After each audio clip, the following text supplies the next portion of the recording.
Hello and welcome. You're listening to the Dungeon Speak podcast, a D&D campaign based on Greek mythology. His name is Todd, and he will be the DM of this adventure. Now, the players will say hello themselves. Hey, his name is Kevin, and he's playing Malachi. Hi, her name is Becca, and she's playing Kiriki. Whoa, his name is Demetrius. He's playing Castor. I love that. That was such a great, weird introduction. Really mixing it up. I was thinking, because this is, a Greek-based campaign, and you often, when you're thinking about your D&D campaign, you think about, the characters and the lore and the gods about it. And I was thinking about, the Greek gods and how they would survive, in modern times. And what their jobs would be like. And I'm thinking, in my opinion, I think Hera would be a divorce lawyer. Specifically for women. You're not wrong. Specifically for women. Awesome. Damn. Just absolute man-hating divorce lawyer. I hate to agree with you, but I have to. Yeah. Damn. That would be what she would be, and I was like, yeah, you could go for the obvious things of what they would be and stuff, and it's like, but that's not fun. What would be the most correct but also outlandish stuff? I think this is probably the most lore accurate, but I think Hephaestus would be a welder, but one of those underwater welders. Ooh. Who make the big money. But in his free time, he does make weapons, and he just keeps going on those weapon making shows. And winning. Forge of Fire. Yeah, winning. That's a good show. Yeah. If I may counter your Hephaestus lore, I think Hephaestus would run a custom PC building shop, and then he judges everybody's cable management. That's amazing. Yeah. That's brilliant. You don't need 8 USB slots. What's wrong with you? I love that. I think because I'm sticking to my homie, my guy, Hades here. I think when you're the actual god of the dead, and your job is in the Greek legends to collect souls and put them where they're supposed to go. I can't think of a better job for Hades other than an IRS auditor. Oh no. Because those so motherfuckers are 100% collecting souls. Oh shit. He loved it. Just for the record, we are up to date and legal. I have a lawyer. Not Hera, to be clear. No. He's not a woman.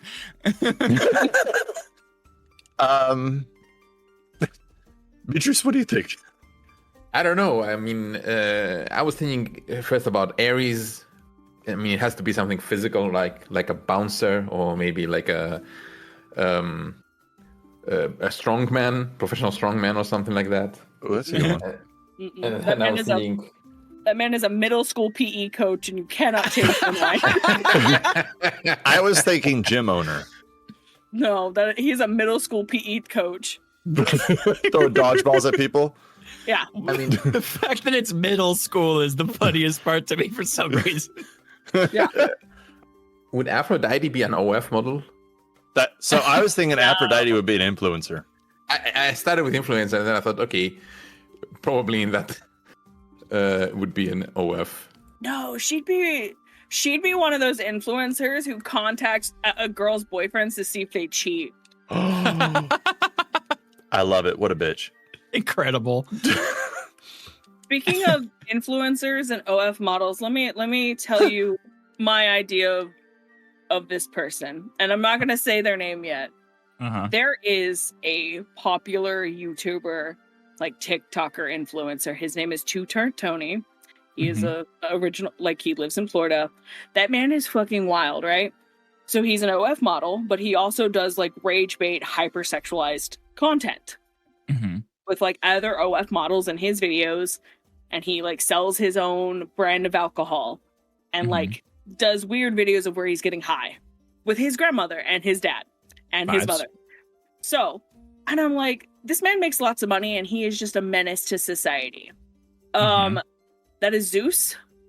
He would be an influencer and an OF model. I had Zeus noted as he runs a sketchy crypto company and constantly gets sued by employees. Like sexual harassment. Together. They're the same thing. Honestly, yeah, because there are influencers who run shitty cryptocurrencies and scam their fans. You know what? Names. Becca, give me your opinion on this one. Athena as a terrifying college professor whose tests have a 22% pass rate. Damn. I mean, well, yeah. I was thinking she'd be like, again, on the weird end of like, you're thinking like too much into it. College teachers are usually not the hardest teachers. I was thinking she'd be a high school teacher with a weird power trip kind of thing going for her. That's why Aries is a middle school like gym teacher, because middle school gym teachers have weird power trips to them. Am I the only one who cried when they were taking college because of all the stress? I never went to college. Good for I also you. never went to college. Kids, you should go also get high. Whoa. Weed's legal in a lot of states. Go to those. Then I got high. Then I got high. Then I got high. I think... Oh, sorry. Go ahead. No. Go ahead. Oh, I was gonna say, I think Apollo is like a general manager of a guitar center. Oh yeah. But like, you don't want that one. You want the 5-string. It's way easier.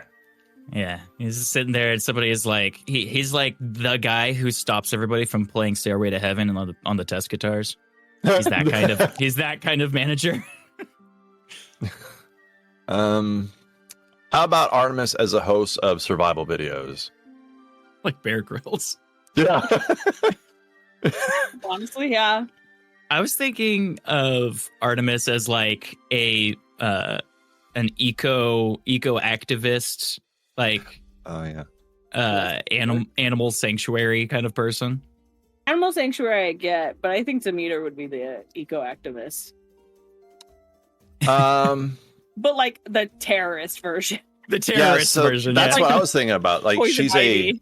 I was thinking Demeter would be like a militant organic farmer who threatens people over pesticides. Watch what they're putting in your food. Look at these specs.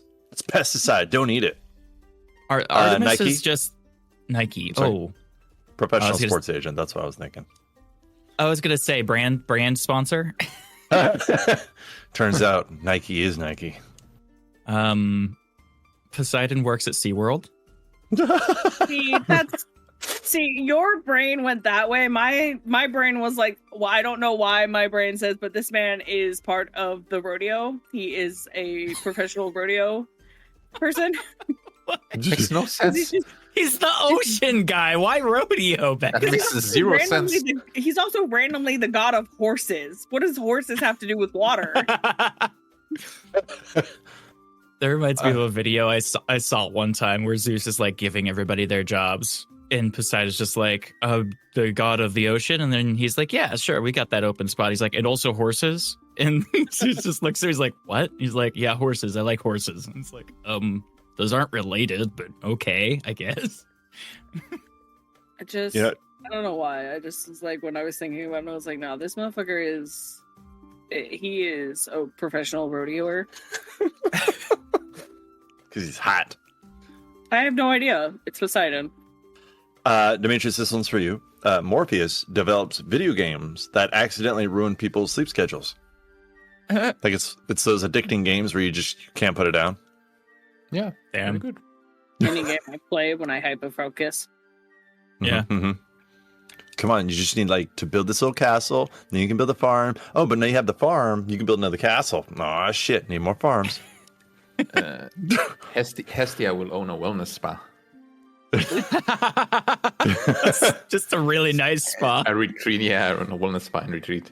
I was thinking she might run like a family restaurant where everybody just feels good. I feel like Hermes is an overworked Amazon employee. He could be a bike messenger. He could be a manager by now, but he likes the actual work more, so he just stays at the bottom and just does the heaviest routes possible. And then goes back to the facility and brags about how he got like 300 packages done before everybody. I hate that guy. You know what? Here you go, Kevin. Persephone runs a gothic fashion company 6 months out of the year and disappears the other 6 months. Incredible. 6-month vacation. Name a god. Just name one and we'll Thanatos. put out ideas. Who? Thanatos? Thanatos is very clearly going to be the owner, like a creepy owner of a morgue. That dude is the weird pale guy in the bottom of the police department who is excited to see the dead bodies show up. For some reason, when you said Thanatos, my mind went to Uber driver. he ushers them, around. Just a weird Uber driver, Honestly, like a really creepy one. I like Uber driver. I'm on that boat. I think this was an out of the box thinking like Becca had with most. Yeah. Yes. I think it really. Yeah. I think Helios grows weed. The Fates, they have customer service or customer support, but they only have 3 options. Your ticket has been assigned, your ticket has been escalated, or your ticket has been terminated. No. Fuck. No. They run a really shitty, scammy, psychic company. That you like call in or like you can visit, and they always give you like really shitty predictions. And you're paying them lots of money because you believe them. Like those like 90s phone psychics. Yeah. Damn. Becca, I need to know about Hecate. What do you think? She'd be a TikTok witch. TikTok witch? And then like sell curses on Etsy. I wanted Becca to chip in about Hecate before I did, but I was just going to say that she probably owns a suspicious occult bookstore that is only open from midnight to 4 a.m. Oh, but she also has a weird Etsy account and a TikTok that she uses that TikTok to like get people to buy off her Etsy store random curses. Oh. Like that is an actual thing people do. Yeah, I don't doubt it. Name another god. Let's keep going. Let's see what we can come up with. Hypnos. Hypnos. Psychologist. Mattresses. Mattresses. I like that actually. Yeah. Runs a mattress company. Falls asleep during commercials. Mattress companies are so shady because like how often do people buy mattresses, but they still like have so many mattress stores in cities? Okay, the mattress store that he runs though is actually just a front for Dionysus's actual drug ring. I was going to ask about Dionysus next. That is a monster. Dionysus is 100% a fucking drug kingpin. Oh yeah, oh for sure. Yeah. Nemesis. Head of the HOA. Damn. All of that. I don't know why my brain. We don't even have HOAs here. I just know. That's how infamous they are. Selene. Dion? Dion? Yes, she is a goddess in my book. Selene. I mean, like, this might be a foolish thing to ask and make me sound like a fool, but what is she the god of? It's like the moon, the night, right? Yeah. Okay. Those sleep ASMR videos. Oh yeah. She's a composer of like chill vibes to sleep to music videos. No, like she talks you to sleep. Like she'll read shit to you and makes you fall asleep to it. I know somebody who does soft reading, like whisper reading of books on YouTube. And at first, when she started, I was really confused because I had to blast the sound because I was like, I can't fucking hear you. And then I was like, I don't understand this. And now I listen to it and I'm like, this is nice.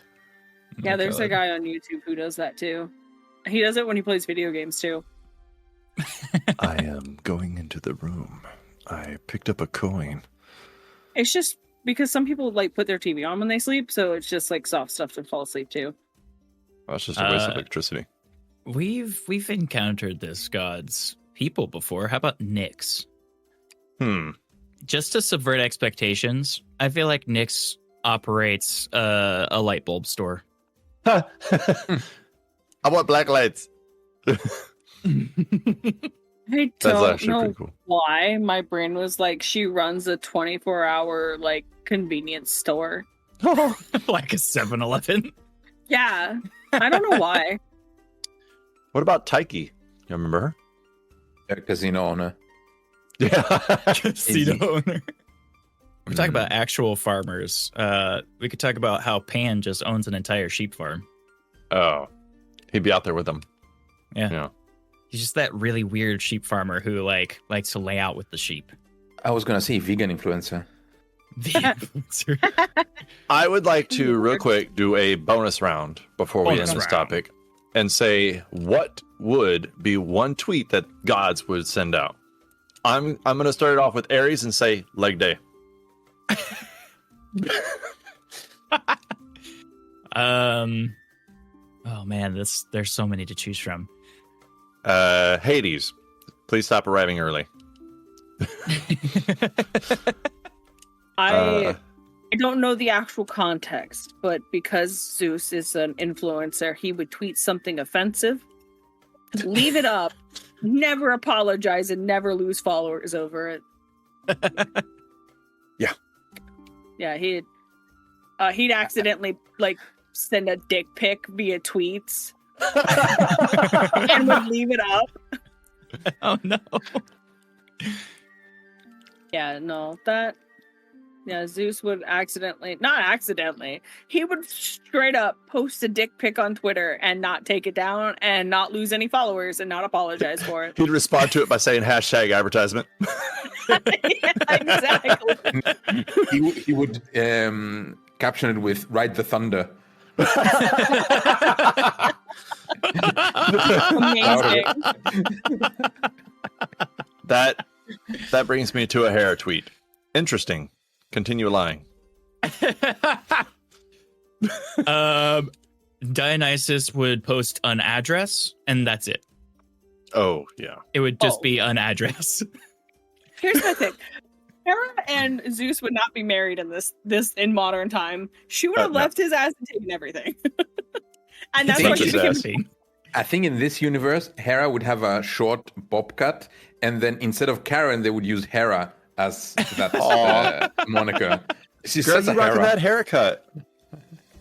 Yeah, because she's not a girl's girl. So yeah. No. I feel like Aphrodite would just be posting selfies, and then in all of the comments, the first comment would be from Aries just being like hot. Honestly, such a supportive person. All right, Demetrius, give us one tweet. No.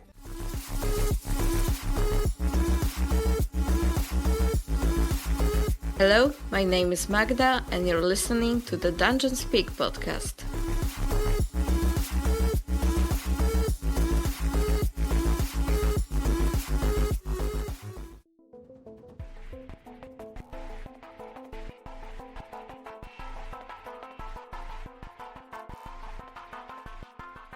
Previously on the Dungeon Speak podcast, the party discovered that a lantern that Grigoris, Nepheli's father, keeps in his office is an artifact of Hecate that fills up with blood sometimes.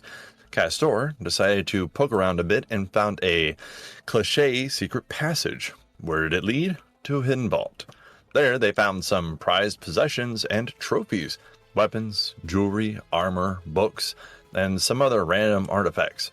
They also found a chest that had around 20,000 worth of trade bars, silver talons, and loose gold at the back of the room.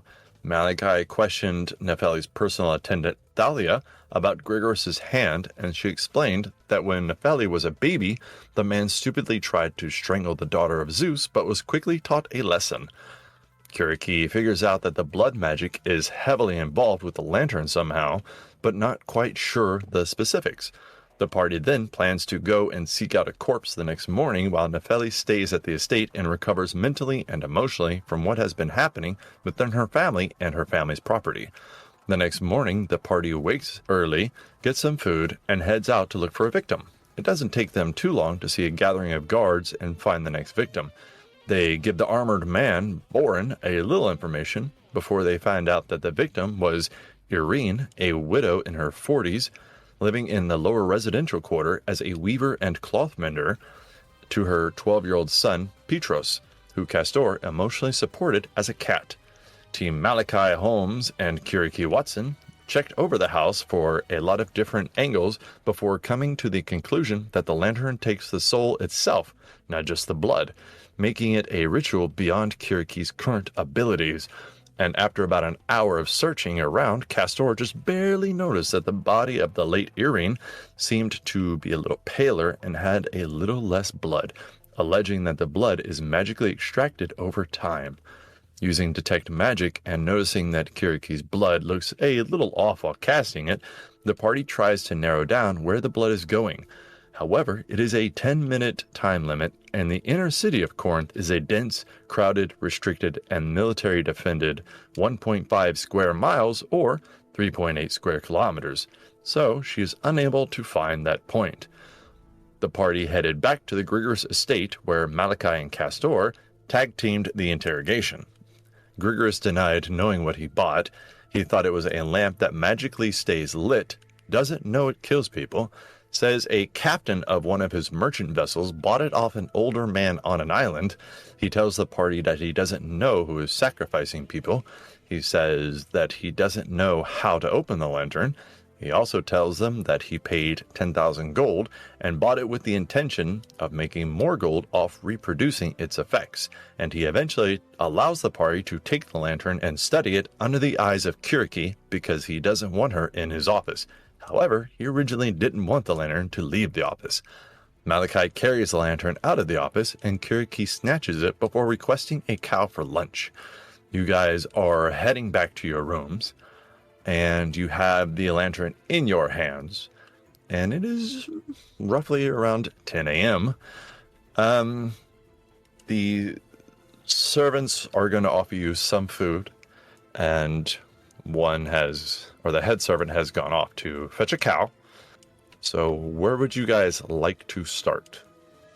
Like I would be following behind Kiriki as she's probably leading the way. I imagine she's a woman on a mission, so. Bold to assume, but yeah. We're heading back to the room. Don't know when the guy will be bringing that cow around. She said not to bring it to the room, that she would go somewhere else to eat it. And probably will wait until nightfall when there's not a lot of people around to witness that. So she's going to take some... I'm sorry? No, go ahead. No, go ahead. Well, I was going to say, so he didn't say he was going to bring it to the room. You told him that you just wanted him to bring a cow. So he said he was going to bring it to the one of the back areas, the back garden area. Okay. Yeah.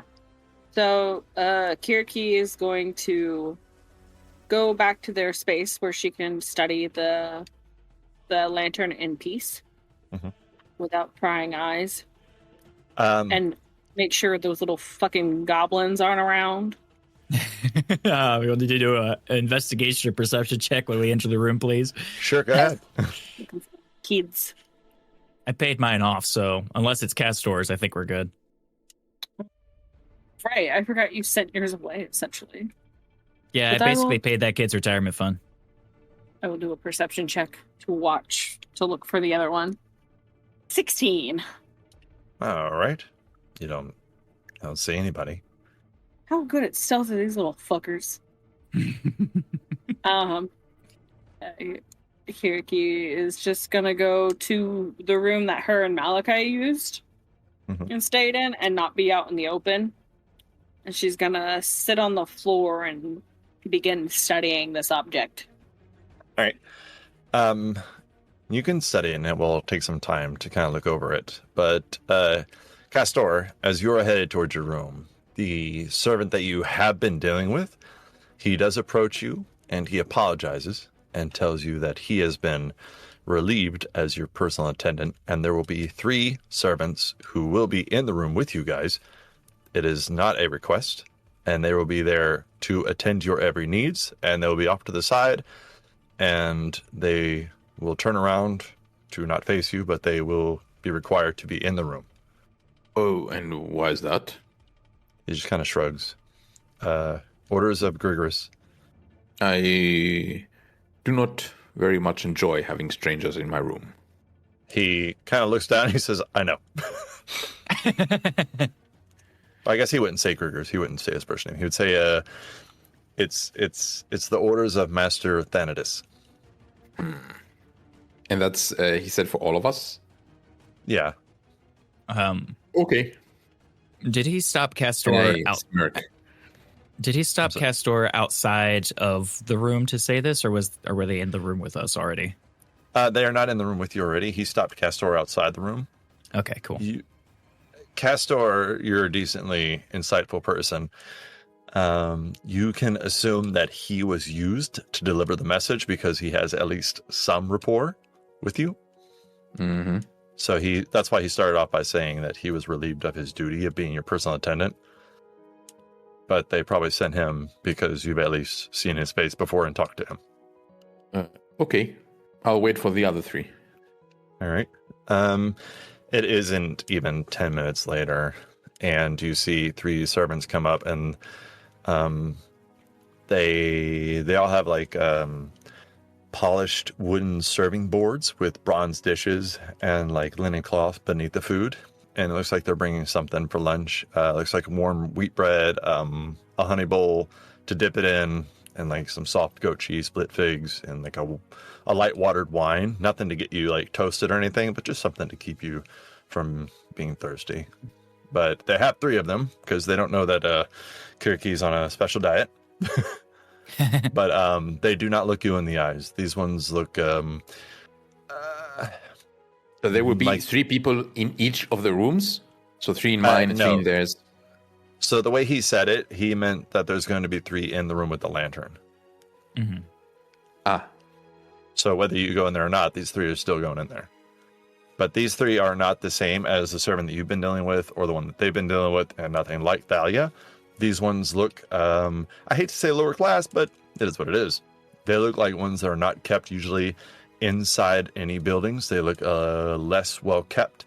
Their hair is not cut specific like the other ones. They're not as nicely dressed, and even if they are like decently dressed, you can tell that their clothes are a little wrinkled, a little out of line. Like they look a little more disheveled, but they are not looking you in the eyes. They look down, and they wait for you to tell them where to go. And so now we are in the room with the lantern, right? Or yes. Yeah, okay. You can get to them to that door. They'll walk in, they'll set the food down, and then they'll like immediately and quickly go to the back wall and stand there, looking down at the ground with their hands in front of them, like clasped together. Malachi examines the food plates and like nods to them as they're dropping off the food. And then when they go up to the back wall, he looks at the plates and then stares back at them and says, you can go now. Thank you for the food. We don't need anything else. You see one of them kind of looks at the other, and one on the end says, we apologize, Master. We must stay. He looks down. You mustn't. He looks down at Kiriki and he's going to say, does it matter if they're here? As long as they don't talk or interrupt. I am curious as to why you have to stay. Are we not trusted with the lantern? You see one of them looks at each other again, and they don't respond. They just look back down at the ground. Even if that's the purpose, you don't think that they would have been told. Mm-hmm. Because I know Kiriki has a lot of extensive experience with servants. Oh, she's so rich. Malachi will like pace around to like be between Kiriki where she's at the lantern and these servants, and he's just going to kind of like pace between them, kind of building himself up as like a wall to prevent them from distracting her as she works. Okay. I want to mess with them. So Classic. I walk near them and I use Druidcraft to cause the odor of skunk. Oh no! Where they're standing, yes. Cherokee has heightened senses. You're gonna bomb our magic use. I mean, it's just small near them, so it doesn't go all the way to Kiriki, I would say. I also don't think that Kiriki would care about that smell. Fair enough. You see, in almost a terrifying order, the one on the far left, the one who spoke quietly, he almost like coughs in his mouth, and you can see he looks like he's trying to hold his breath. The one in the middle, you could see he throws up in his mouth, and you could see he breathes out of his nose, and some of it spills onto his tunic or chitin. And the one on the end throws up, but he's already looking down, so it just goes all over his feet. And just the worst crop dusting ever. He looks towards the other ones, and then he looks quickly up, and then quickly back down, and then just runs out of the room. You are. I took the other ones. I mean, you are free to join him. You don't have to stay here. He doesn't look up, and he just keeps holding it down. And then you're standing there for a few seconds, and after about 30 to 45 seconds, you see he slowly swallows it back down. Oof. Poor kids. The guy watches the one run out of the room and then looks over at Castor with an eyebrow raised. Yeah, I'm waiting, and we might as well, not much to do. So I keep messing with them with small little things to try and get them uncomfortable, and so that they also don't pay much attention to what Kiriki is doing. I'm so they cannot spy. He's doing that thing that American tourists do to the redcoat guards over in England. They're just standing there doing their job, and he's doing all sorts of weird little fucked up things to them. Well, my whole train of thought is that they will probably want to report to Grigoris afterwards, and I'm just trying to make them not pay attention to what he's doing by messing around, creating sounds in their ears and smells, and attaching their senses as much as I can with my Druidcraft. Less than 5 minutes later, you will see the other one returns with his feet mostly wiped off. Mostly, yeah, delightful. And he's just trying to hurry and get back. Seeing that Castor has the servant hands well in order, Malachi's going to drop down to the ground and help Kiriki as much as possible. Yep. So Kiriki, you're looking at this thing, and just as a reminder, it is not really fancy. I mean, it's mostly just a encased brass or golden lantern with it looks like brass rubbings on the outside, 2 chains that go from the bottom on either side up to the top onto a circular hook. And there's 3 wicks on the inside that are burning. And now that he's pointed it out, you can look in there, and if you look real close, you can see the residue of blood on these wicks. And it's not going away where most liquids would burn away. So, you think about the woman who her blood slowly being drained, this thing seems to be staying. So it's possible that the blood from her body is going directly to these wicks. Before I have you do any kind of rolls, is there anything specific that you would like to look for? I want to look for any runes to read that give me any indication of what it could possibly be. I want to study the magic on it, like the schools of magic, which I think I got last time. Yeah, conjuration and evocation. I want to study those, and then I want to focus on what's it called? Man, my brain. You got this. How the magic, or how the blood gets in there. Okay. You do not see any runes on the outside. The only thing you see is the actual symbol of Hecate that's on the upper part of one of the sides. Let's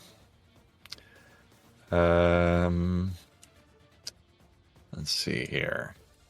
Go ahead and make an investigation check, followed by an Arcana check, please. Did she receive my help on both of those? Yeah, you can help. Okay. You're sitting down with her. You're both looking at it. Investigation.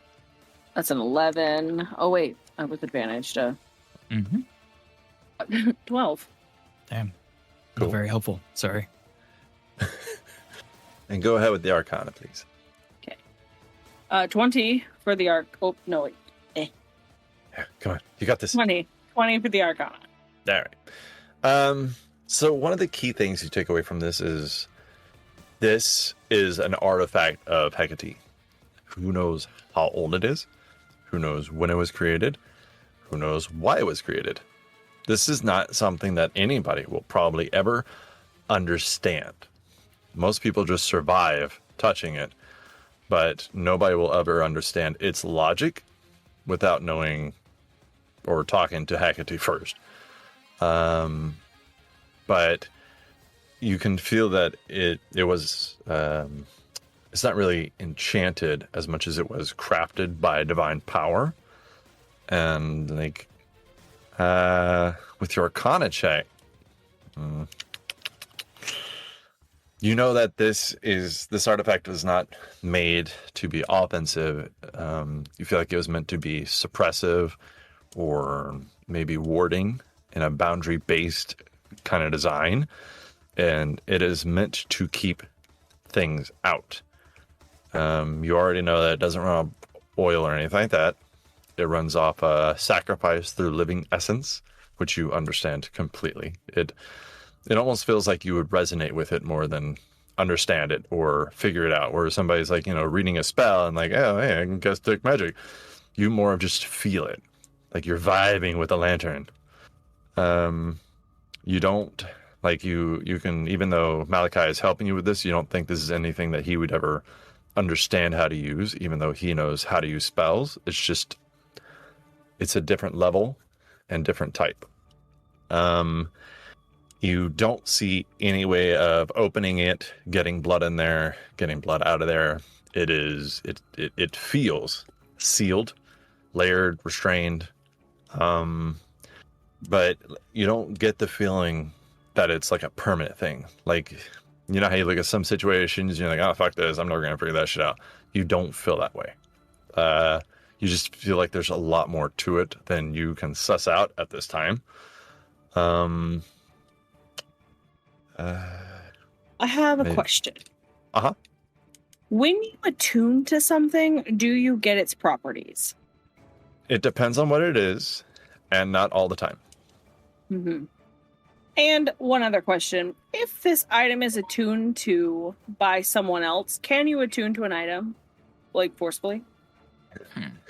That is complicated, but I believe it ends the attunement on the previous person. Hell yeah. So if you spend 1 hour like normal attuning to this item, then you will override their attunement to it. Will I know if someone else was attuned to it? What's your perception? Your passive perception? 11. But No. Yeah. my Arcana is a +8 with a 19 intelligence. I will give you a roll. Okay. There's a possibility. Okay. What am I rolling? Oh, you want to attune right? Ooh, hold on. Yep. Let me do this again in English. You want to attune to it right now? Yes. Okay. I gotta remove one of my other ones. I'm gonna remove the Nyx cloak because I'm not really using it. Uh-huh. So I'm about to get fucking cursed, and we're rolling with it. Join the club. Yeah. We're in the curse party. Woo! Okay. Mm-hmm. Oh gosh. I have to hold on. I need a second. Oh. I don't think he was expecting me to attune to it. I was not. I was expecting caution, and that's my fault. With Kiriki? Yeah, I know. No. I'm Just really eat us. dumb. Did you just read us? That's valid. Okay. Okay. So, an hour passes as you feel things you've never felt before. Oh my god. You feel distant. You feel like you're somewhere else. You feel dizzy. You feel like your insides are heated up and then cooling down. You feel like you're dead and a ghost, like you're looking around this room, watching yourself sit there with this lantern, and then you're sitting there with this lantern. You can see Malachi, and you can see 2 copies of him behind him, and another man wielding the same scythe as him. You can see Castor, and you can see he's standing there for a second, and then you see his beard shrink. You see he has no beard, and you see him shrink, and he's standing next to a beautiful woman with brown hair, and he's holding her hand, and then it's him again as an older man. And you can see the servants are all laying against the wall. They're not, late teens that are looking at the ground anymore. They're little babies that are swaddled up against the wall. You see this lantern, it's staring at you. You see it makes 3 giant figures of what could be best described as like flame elementals as they hover over you. And then just as they are about to swallow you up, you open your eyes and you are attuned to the lantern. Now, you know a few things about it. Oh gosh. Huh. So you can. We're going to go over a few things. I will send this all to you, but just try to work with me for now because I haven't finished the item card for it. There's an ability called the Crossroads Judgment that you can do once a day. You can force a creature to make a DC 20 Wisdom saving throw. On a failure, they are overwhelmed by visions of people's lives that have passed away in the lantern's light. They are stunned for 1 round, and they take 10d10 physical or psychic damage. So 10d10 psychic damage if they fail. If they pass, nothing happens. There's another ability that you can use called Soul Binding once per day. You mark a creature, and they become visible to the lantern's will. Advantage on tracking them, and disadvantage on resisting the lantern's influence. There's another ability called Veil Step. It is a bonus action with no limits. It allows you, while carrying this lantern, to short-range teleportation through shadows. It is only 30 feet, and it leaves behind a faint echo or illusion for 1 minute. Roll an Arcana check for me real quick, please. Yeah. Uh-huh. Oh, 10. I rolled so bad.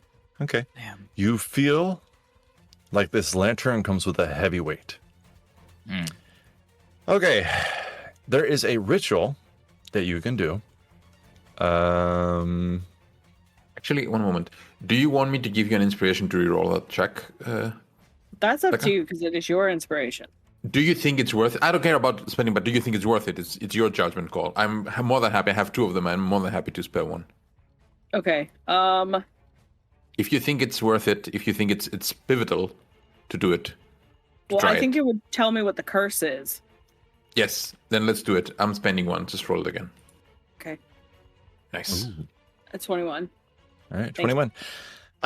With the help of Castor, just randomly from the wall being like, try again. No, just playing, sorry. I just stopped the order of skunk so she can think clearly. Oh, that's very kind of you. You know, or you can feel, that over time you will gradually become emotionally detached from the world around you. And the lives of other people don't matter as much as they should to normal people. And you can hear whispers of the crossroads. And you don't think that's going away anytime soon. So that was all role-playing terms, but your alignment will change over time, and so will a couple of other effects. What alignment will I gain? It'd be more like losing at this point. You will eventually become neutral evil as people's lives mean nothing to you, and the sacrifice of this lantern. Let's talk about the last ability this lantern has. Okay. Lesser Lantern Ward. It's the lesser version because it would kill you if it was the normal version. You can do a ritual to sacrifice 8d8 hit points as necrotic damage. This damage ignores resistances, cannot be reduced, cannot be transferred, and it reduces your maximum hit points by the amount taken until you finish your next long rest. A barrier expands outward in a 60-foot radius from the point of where you do this ritual with the lantern, and it lasts up for 12 hours or until you exit the sphere. While active, extraplanar creatures cannot freely enter. Demons and other creatures being included there cannot enter. Period. End of story. Other magic becomes unstable. Within that warded bubble, teleportation fails, summoning fails, and planar breaches distort and collapse. It's happening to the city, basically. Well, not anymore.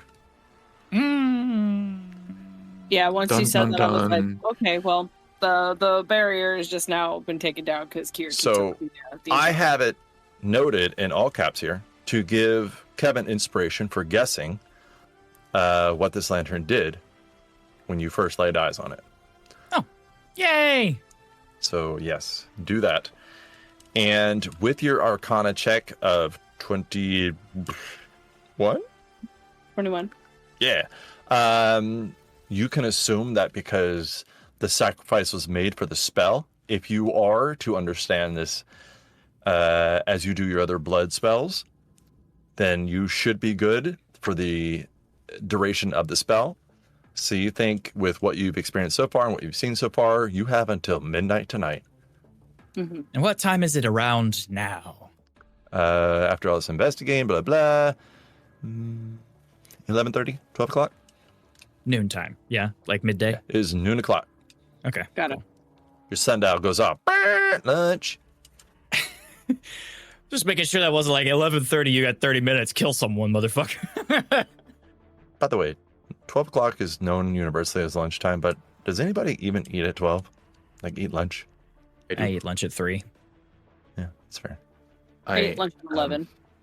Same. Well, at work and in all of my jobs, there is like this food delivery service where a bunch of restaurants are in it, and then you order whatever you want from any of them, and then this service picks it up and delivers to everyone that orders. So it's for businesses basically. Interesting. But it is And- around 12 o'clock. And the delivery happens at 12. Oh, nice. So you got to get your order in on time. So you have to order by 10 and then get your delivery at 12. Oh, that sucks. But the thing is that everybody's used to eating around 12 or 1, let's say between 12 and 1, because everybody has dinner afterwards. I don't have dinner, but they're used to having dinner as well. That's the main course of the day. But I wake up at 5:30, so I'm very hungry at 12. Fair enough. That's why we eat at 11. Malachi has fully, by the way, reached up and grabbed one of the platters and is snacking while he's sitting on the ground next to Kiriki. Yeah. Kiriki, can you roll a Constitution saving throw? Can I? Can you? Boy, can I?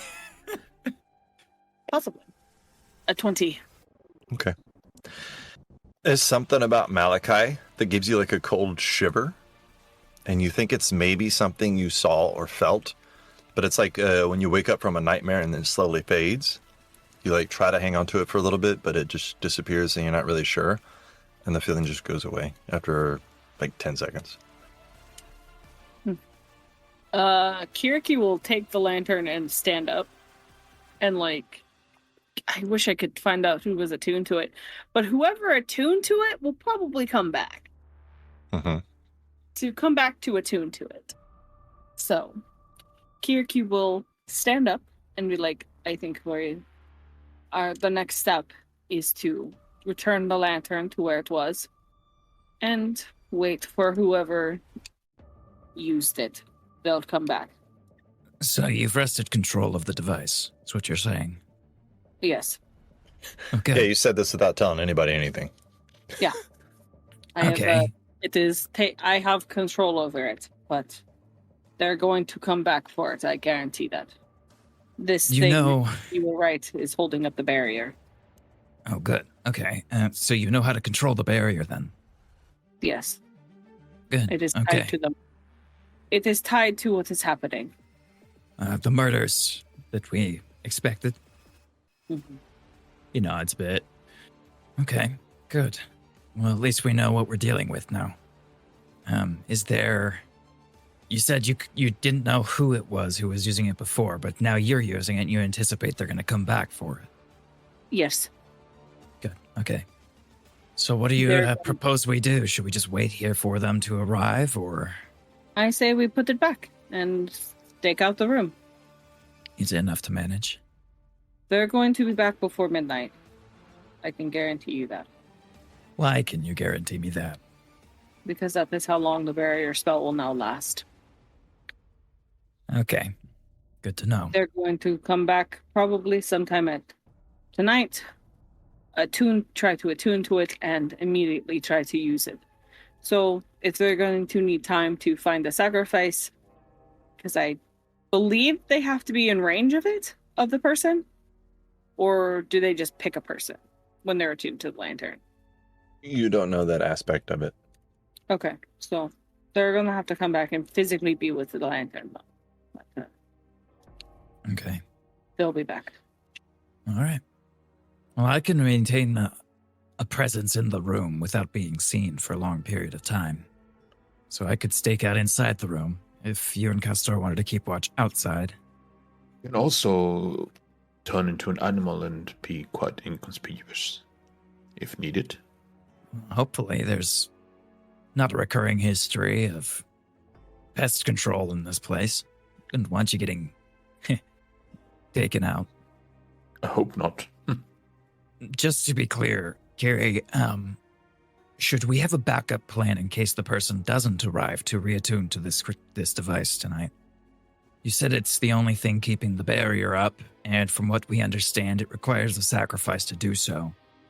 Is there something that we should have as a plan, just in case?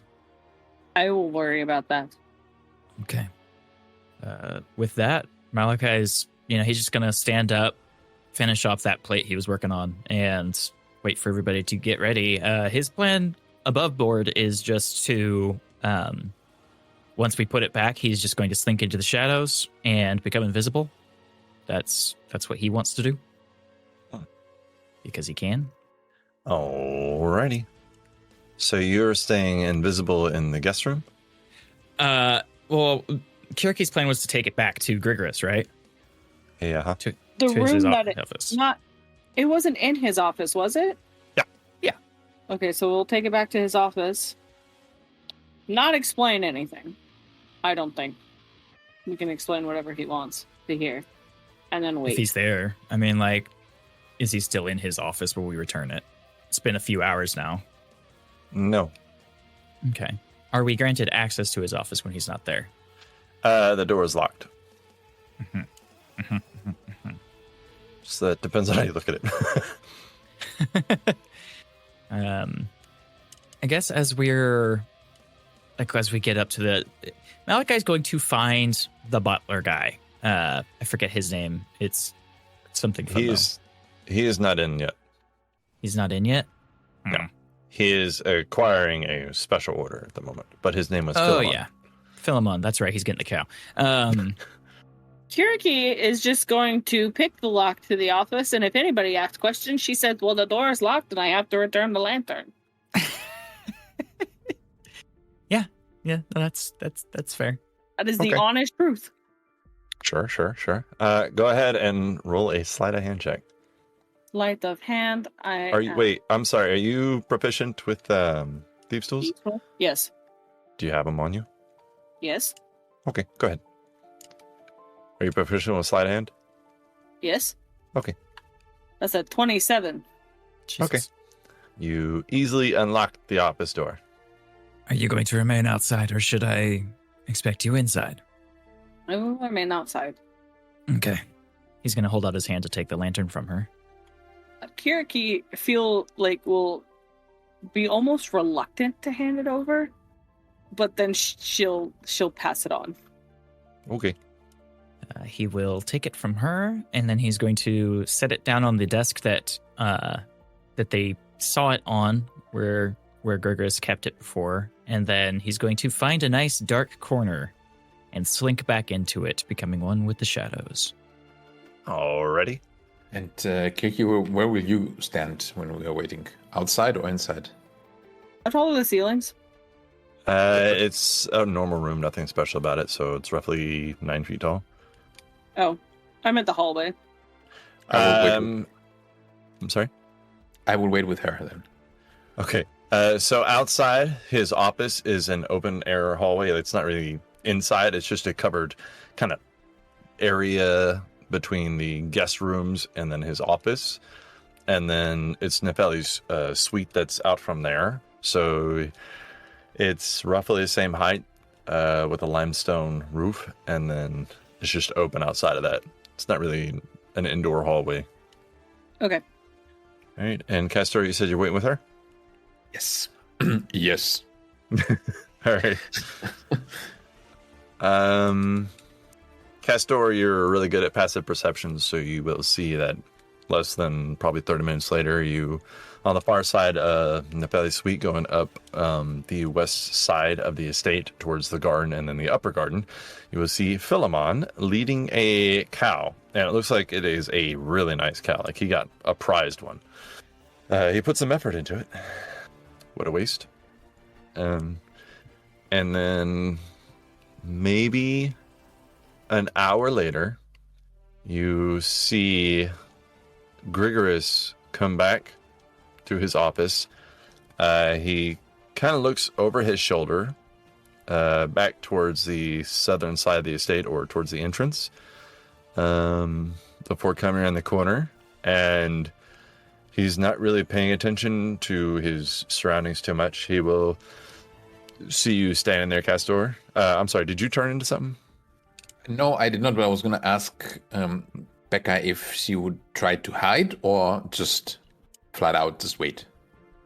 Kiriki would hide. Then Okay. I would hide with her, with Pass Without Trace. Okay. I was going to say, I mean, it's daylight and it's not exactly a dark area, so it wouldn't be that hard to spot a human body on a roof or on a ceiling, but Pass Without a Trace will help. So go ahead. I rolled a 26.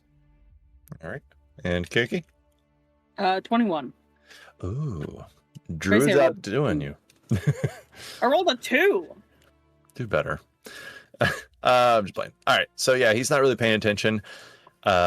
He has like what looks like a waterlogged journal in his hand, and he unlocks his office. He stops for a second, and he stands there at the doorway after unlocking it, and he just kind of stares at the door before he opens it, steps in, closes the door. Now going to Malachi.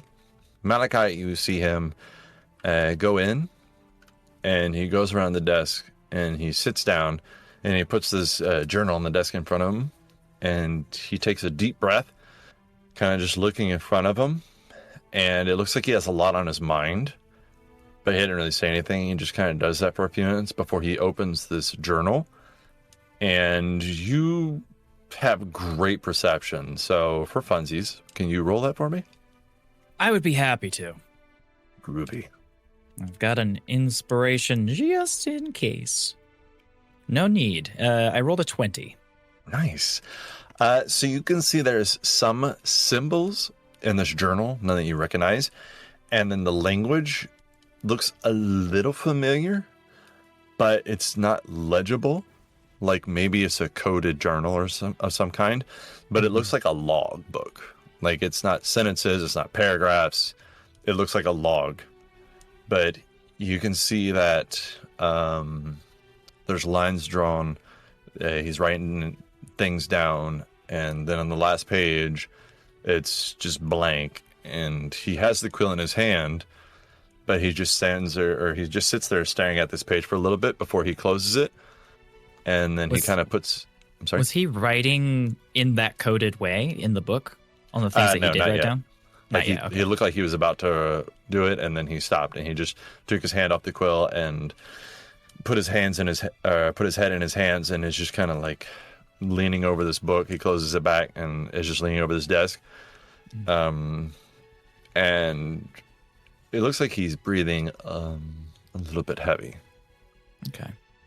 But Kirky, you will see Philemon pass in front of you guys at the end of this hallway, taking a shortcut from the upper gardens to the guest rooms. And then eventually, like, he doesn't notice you either, but eventually you hear a knock. And he's, Lady Kirky. Lady Kirky, are you there? Kirky will reappear behind him. As one does, What? yeah. Hello? Ah. Very sneaky. You're kind of jumping about. Ooh, so sneaky, madam. Yeah. Your cow is here. I have only gotten you the finest kind. It is a legacy, a legend, a myth. It is one of a place that you might not even be familiar with, but it is one called a longhorn. The best of the best, madam. Becca is so annoyed right now.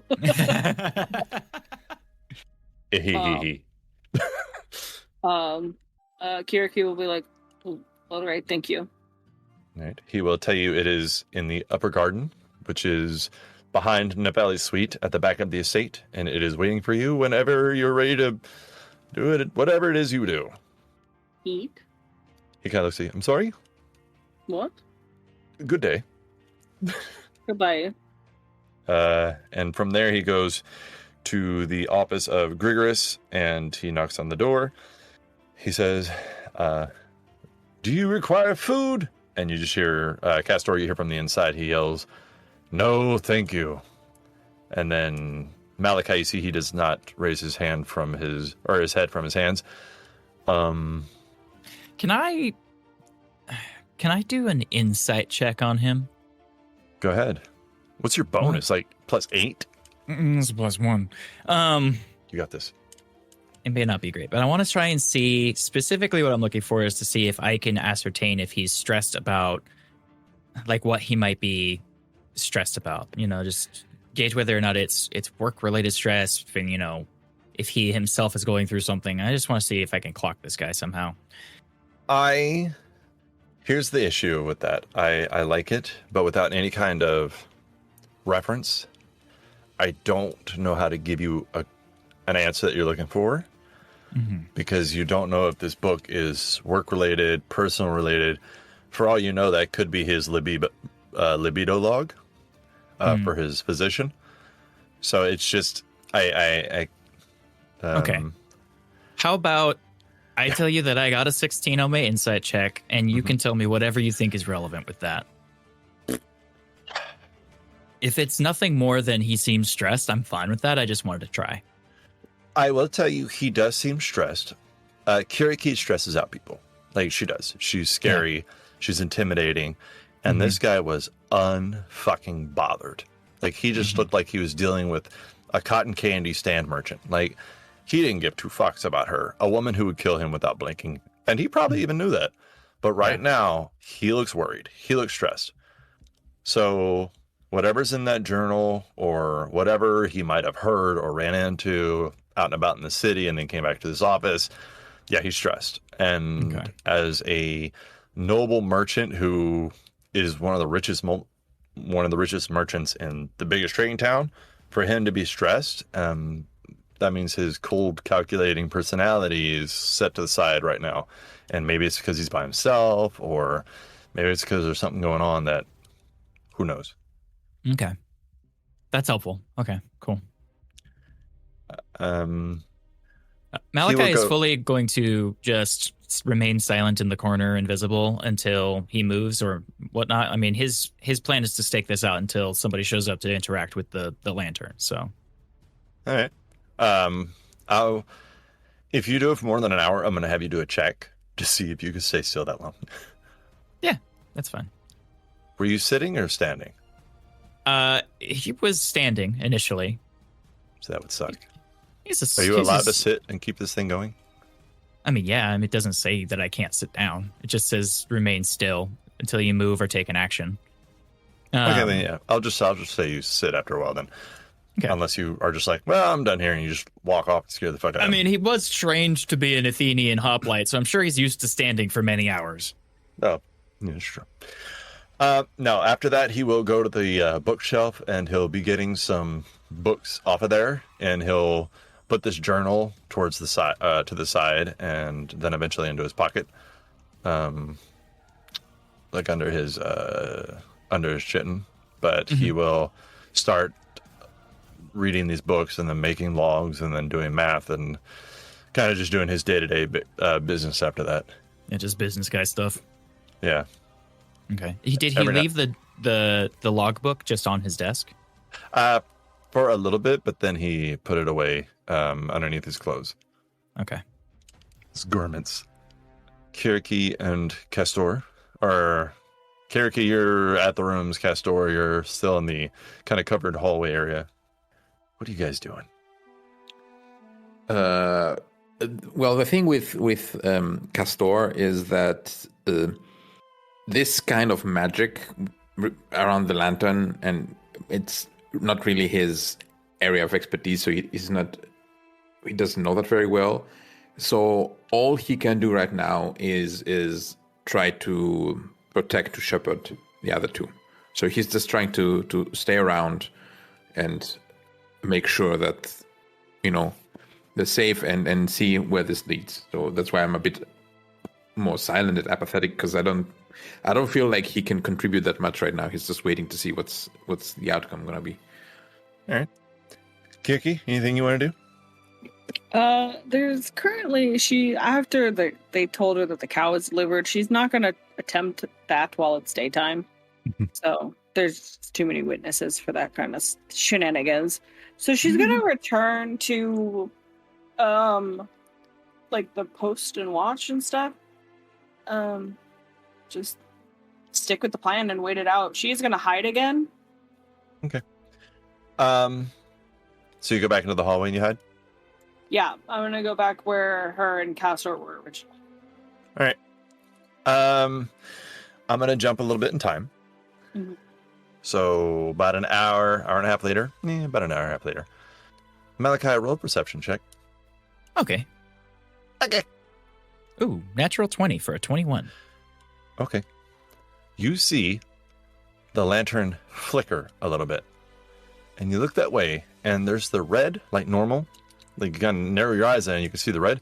But it looks like there's a little bit of like a discoloration to it, like it's darker than it should be. And you see Grigoris look over his shoulder at it.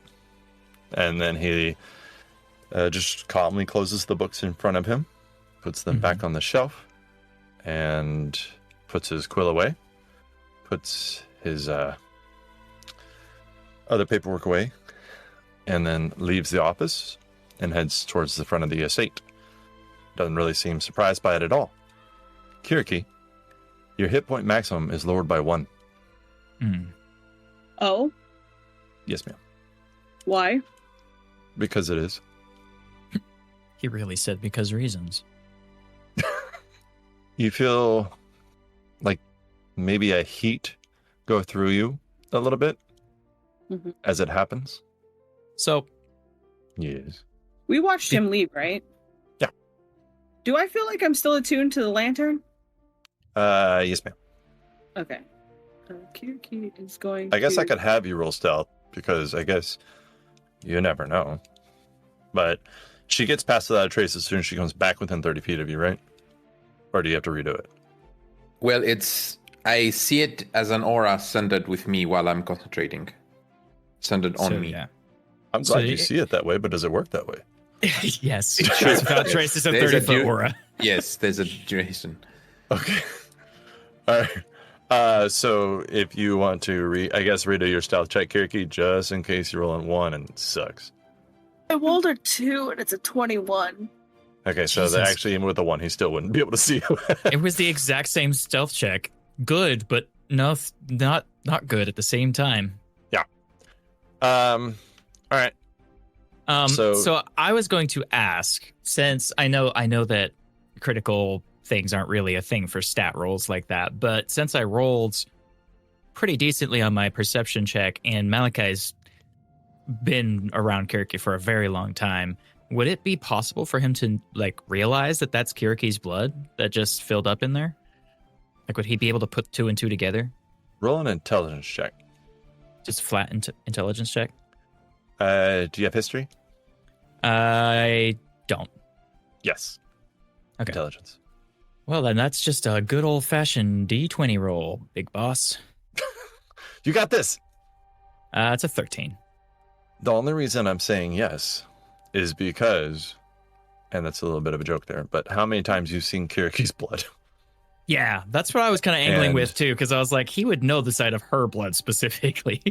So you guys, I even mentioned this before, but like when she did detect magic, y'all noticed that her blood was a little different. Mm-hmm. And as you noted that, you look at this and you're like, hey, that blood's a little different. You're like, it's your Kiriki. So he knows that Kiriki's blood has been added to this, but it doesn't seem like it's filled it up at all. It's just a drop. And it's just like a little bit to tide it over. Yep. Which means, logically, that whoever was attuned to this before was also contributing some of their life, as well as the lives of others, as we've seen. So, interesting. I don't know what I can do with that information at this moment, but I'm glad that I know it. I don't know how to verbally express a shrug, but oh. I usually just say, shrug. No, shrug. Yeah. That's weird. Once what's-his-fuck leaves, Kiriki will sneak back into the room. All right. Go ahead and roll a sleight of hand to undo the lock. Okay. Ooh, 13. 13. Malachi, you're on the other side of this door, and you're watching somebody mess with the lock. They don't seem to be able to get it. His eyes perk up. He's anticipating somebody coming in to fuck with the thing, so he's excited. Kiriki, you failed to unlock the door. I'm sorry. Do you want to try it again? Yeah. Hey. Can I help somehow? No. Oh. No, that's a natural 20 for a Yes, 20. yes, I can. I could cast guidance. Oh, yeah, I guess you could, huh? Yeah. You know what? Yeah, Fuck it. after 60 episodes, I can cast guidance. Whoa! Kiriki, add a D4 on there. Do it! Yeah, add a D4. Yeah. Overkill! 1d4. 1D4. All right, so what's your total? 32. Nice. You do so good that you unlock it, and on the other side of the door, because of this time, Malachi even notices that you don't set up the alarm spell this time. Oh. He like sees a little bit of a glyph show up, but nothing happens. Motherfucker. Kiriki But- will go into the room. All right. Because we Go did not into the lock room. the door back and he fucking noticed that shit. Mm-hmm. But the lantern was also back in his office. Yeah, So like he's a smart man. He could probably figure out what happened. that we unlocked the door, put the lantern back and left. Yeah. Supposedly. Assuming he can't see invisible creatures, he doesn't know that we're doing that. I say assumingly with a heavy weight on my conscience, as he apparently has the alarm spell, so he knows some kinds of magic. Actually, if you would like to look at it, it doesn't look like it is an arcane emblem that was put in there. It looks like it's part of an item that he just tacked up there. So he himself probably doesn't know spells. He As the just door has opens and Kiriki is the one who walks through, Malachi does appear out of the shadows in the corner. It kind of looks like he like literally walks out of the shadows, like they're still like wrapping around him as he walks out. What's the matter? You almost triggered some kind of mechanism. He's got some kind of enchantment on the door. Fine, whatever. Kiriki will go over to the lantern because she felt a small drain. Uh-huh. What was he doing in here? Mm-hmm. Paperwork, for the most part. He opened some kind of logbook that had... It was a hard to determine script. It looked like it may have been some kind of code or cipher of some kind. Which one? Unfortunately, he took it with him. It's on his person. I was hoping he would leave it behind so I could get a better look, but he tucked it back into his clothes before he left. Are you feeling all right? I'm fine. What I else noticed did he touch? Any other books? Some ledgers, and Malachi will point out the ones that he grabbed off of the shelf. Kiriki will pull them down and read them. It looked like mostly bookkeeping from what I could tell. Simple merchant stuff. I didn't see anything that drew my attention too well. Except for your blood being added to the lantern. That's why I'm asking if you're okay. Yeah, I'm fine. Kiriki, if you look at the book that he pulled down, it looks like he's calculating his loss of money because the merchant vessels are not allowed to ship in and out, due to death. Mm-hmm. Yeah. So it looks like he's just keeping track of his losses, and he's kind of calculating how long he has before his money expenditures need to be cut back. Okay, Kiriki will put those back. So it's on his person? Yeah. It seemed waterlogged, like he fished it out of a river or something. It was legible, but barely, and the text seemed to be scrawled in some kind of way that I have not seen before. If we had more time with it, we could probably determine what it was, but he seemed, also, this is worth noting, he seemed very stressed. I don't know if you remember, but we threatened the man straight to his face and he didn't budge. So whatever's got him stressed has me curious. Yeah. Does Kiriki know about the curse part of the lantern? Is that... Yes. That was the Arcana check, sorry. Okay. Well, I think he's the one attuned to the lantern, in my opinion. That is a hypothesis I have. You think since you've wrested the control of it from him, he was stressed because now he knows he's not in control? Yes, and I think the lantern, after a while, will change you. I think that is what has happened to him. That's why he's grown colder. Less Well, he was interested always in... a dick, according to Nefeli, but... But even his servants have noted that he's been more absent-minded in the way of pleasantries lately. Yes. All right. So he lied to us. He does know what this lantern does, and he does know exactly what he was doing in order to do it, which means that he also lied to us about having an agent out there killing people. Unless, of course, he's the one doing it himself. It's him. It has to be him. The lantern is he chose those people to die and drained them into the lantern. And I fear he tried to use me as well. Do you think that's why he I think keeps that's notes? what the ledger is. The logbook. He's keeping track of the people he's killing. The thing is like they said it. You said it looked waterlogged. Yes. They said they got this from a fisherman. An old man in the islands. Yes, I don't know if it was a fisherman. If it was on an island, the man probably fished it up. Possibly. I don't know. That is just... That's kind of conjecture, but... Motherfucker on an island, now he's a fisherman? Damn. He didn't write anything in the book. He looked like he was going to, but then he withdrew. Probably because he realized he couldn't. We need the book. And retrieving it will be easy. We say that, but I want to remind you. Looking at that door, looking at the lantern, looking at what we're dealing with, this man has access to powerful items. He may not be as easy a target as you think. If we're going to do anything... Kill him. I was just going to steal it. Be careful, is all I'm saying. I think I should remain here in case we're wrong and there is another individual who might want this lantern. I'm going to remain here at least until midnight, so that we can figure out if somebody's going to do this in a panic. Just gonna go talk to him. And Kiriki will leave. Take Castor with you. I was looking outside as it goes. I actually agree we should confront him. It's pretty obvious it's him, right? Walks like a duck, looks like a duck. Castor is talking as Kiriki is walking. No, I'm saying this as I run behind you and as I go away from Malachi, I'm saying to Malachi, it has to be him.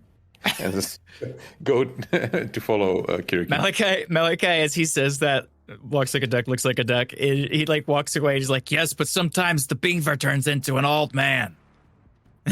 He's Lock going the to door. He's going to close and lock the door and then return to his dark corner. Like, weird little Batman. You see one of the guards that patrols the grounds is standing there, and he's like, I haven't had duck for a long time. I'm looking forward to that. Malachi completely ignores that man and closes the door and locks it. So does Kiriki, and she leaves, tracking that man.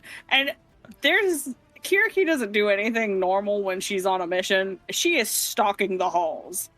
Okay. So there's not like really hallways. It's more of an open area. The only covered parts is to kind of the right and the left as you come into this. But when I say like you go across the central atrium to get to the dining hall and the banquet hall and the wine cellar and the stores and all that stuff, like that's open. It's open to the sky. The entry to the estate, that was open. The servants' quarters, the armory, the storage area beside that, that's all covered. The guest rooms, those are covered, but they're connected. So there's like a set of buildings to the right, a set of buildings to the left. Princess Nefeli has her own building. The office is kind of a separate building, but it's more of a room, so not as pretty of a building as Nefeli's. So where would you like to start looking for this man in his own estate? Kiriki is going to ask various guards which way he went. Okay. Yeah, they don't think you're bad or anything, so they're just like, I believe he went to the master suite. He went over there to maybe take a rest. And then they point towards kind of the front, but a little bit to the left. You're going to go around the library, and then his suite is right after that. Thank you. And she'll, like, keep going. Okay. There's an old man trailing behind her. So, yeah, I mean, you go through there. You look to the left as you go kind of between the two buildings there. The set of buildings that would be the kind of guest area, and then the set of buildings that is the master suite. And then there's a doorway that kind of leads to it looks like a parlor. But you see the library, bookshelves, books, everything like that on the right. And then straight from there, you see a very intricate door that looks nicely decorated. You can assume that is probably the master suite. But I don't know if you want to listen or just knock or just try to walk in. If you try to walk in, the door is locked. As if a lock would stop Kiriki. As if? Kiriki is gonna, like, knock on the door really obnoxiously, like, continuously knock until he opens. All right. You see he opens the door, and you see the mother, Amathea, is kind of standing behind him, kind of looking, and she gives like a weird, kind of like half-ass wave, like, what are you doing? But he will step out, and he will look at you both, and he'll shut the door behind him, and, well, he'll tell you, I will be right back, honey. And then he'll step out, and, yes? Kiriki will say something in the ancient Arcana tongue to see if he catches, because if the book was written in a language that Malachi has never seen, maybe he catches, like, see if he has any reaction to it. He raises an eyebrow and then kind of looks at you for a few seconds and looks at Castor and looks back at you, and he's like, is there something I can help you with? The lantern. I figured out what it does. Oh, that's good. Were you the one using it? I've never used that lantern, other than for light. Kiriki can't tell if people lying, so she looks at Castor. Is he lying? Roll an Is he insight check. lying? Is he lying? Is he? Why are you always lying? I always lying. I rolled a total of 9. Damn. I will use you- my last inspiration. No, do I give him the help action because we're both there and I'm actively looking for his guidance? Sure. Ooh, natural 20 for 25. Is he lying? Nay. What is a lie? What? He is. Yes? He is lying. Yep. I turn to Kiriki and just close my eyes and shake my head left and right like a no. Oh, he. Or he. All right. Very good. All right. So you're lying now, I see. He smiles a little bit. I am a merchant. A rich merchant. It's second And a nature. poor to me. liar. He kind of looks angrily at you. You got a natural 20. That doesn't count. Meta? It's natural. It's what I do. He just looks at you and doesn't It's say my anything. thing. So you're the one using the lantern. He withholds himself for a minute and then slowly nods. He does one nod, yes, but he doesn't look proud. I understand that you use it out of necessity. I'm sure you wouldn't willingly sacrifice your people unless you felt absolutely needed to do so. I, unlike some others, agree with your choice, but that is neither here nor there. He looks at you in the eyes and he says, "You need to give it back to me. You need to." Can you not take it back from me? He looks you up and down, looks at your swords. No. Well, I mean, I put it back in your office. Then yes. Well, yes, you just have to reattune to it. What is this word? Attune. What does that mean? Kiriki will go in depth and explaining how attuning to magic items works. Yes. He's taking notes. Yes, okay. Is that all magic items or just some? Some, and she goes into like an in-depth explanation of how attuning to magic items works. Do you know their worth or the pay scale of how that is? He's like licking his quill. This is like giving an arms dealer the recipe for nukes.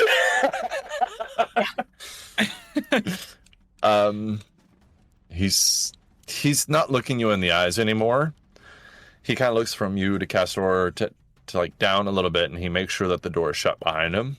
And he says, I must apologize to you. And no matter the outcome of this conversation, my wife stays unharmed. I don't plan to hurt you. He kind of holds up one of his like purple, like decayed hands, and he says, hold on to that for a moment. But don't have to be using me as a sacrifice. He kind of like tilts his head to his side, like, oh. He says, when you threatened me and we had your clothes washed, I was able to get your blood off those clothes. Mm-hmm.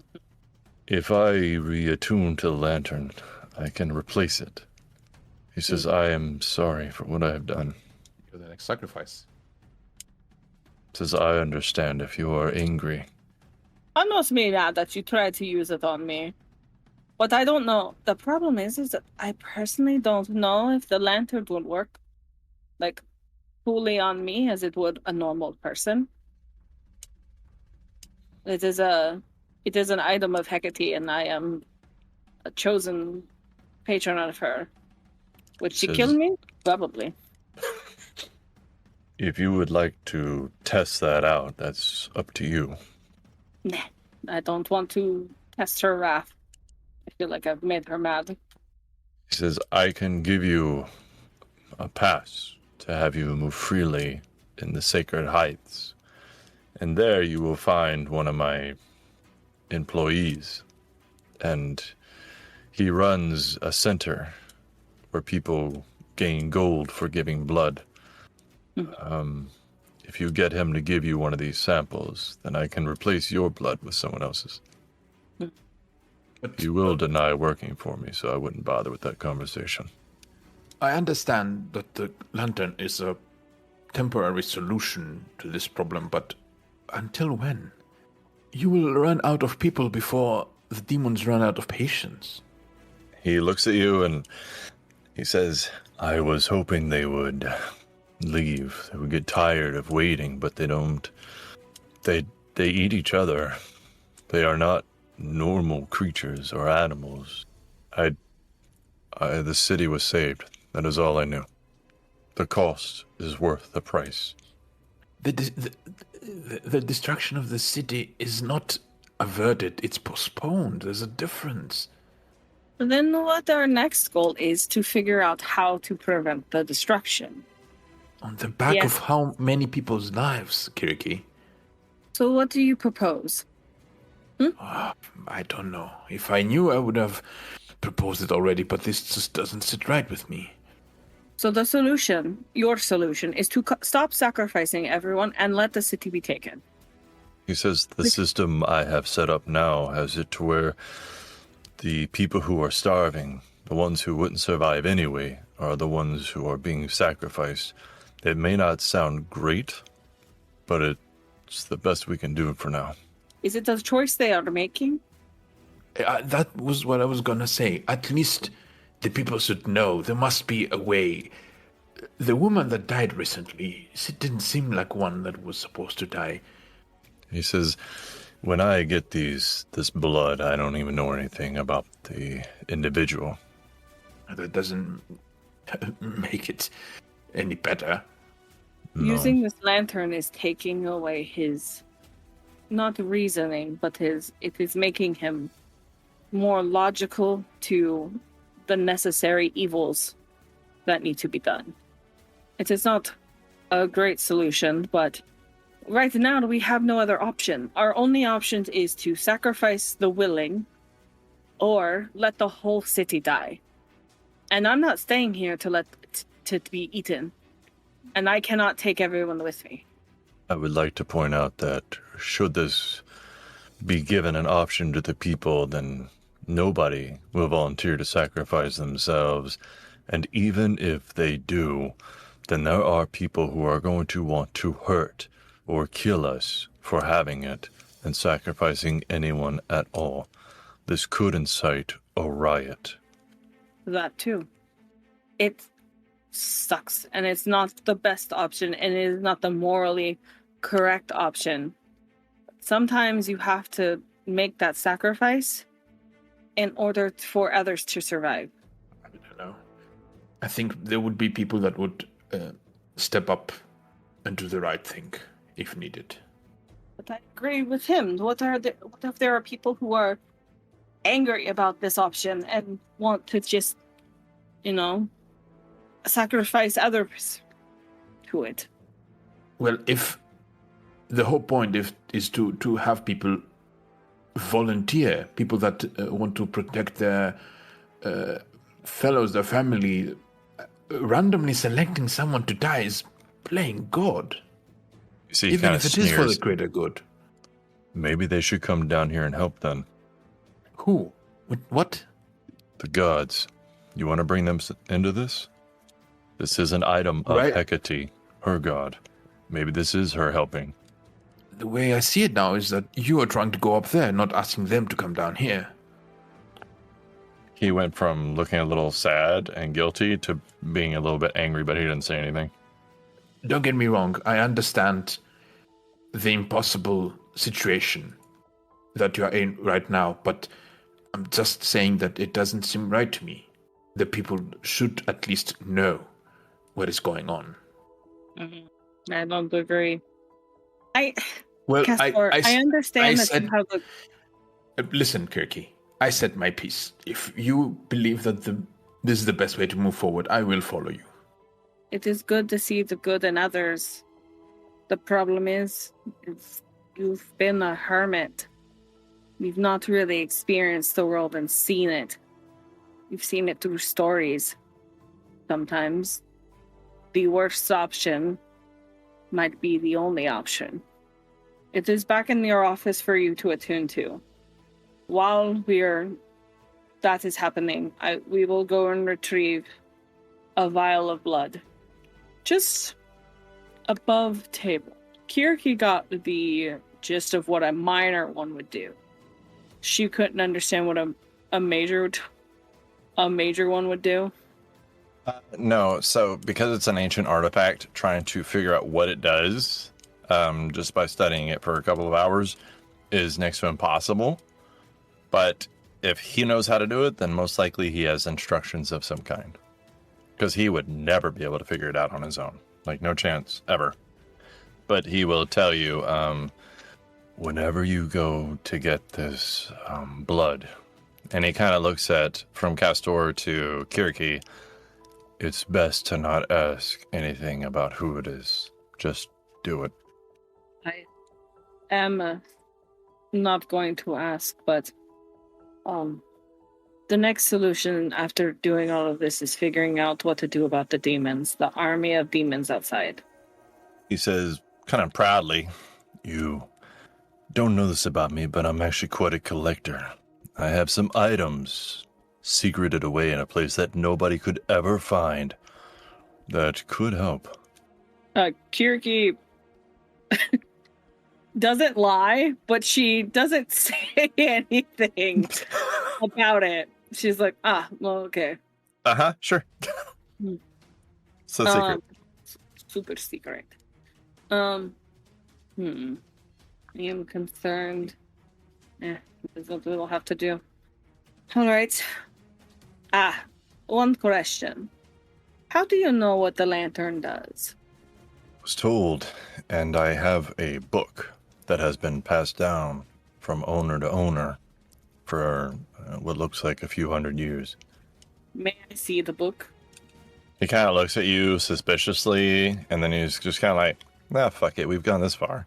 And he reaches under his shit and he pulls out what looks like a very old waterlogged journal.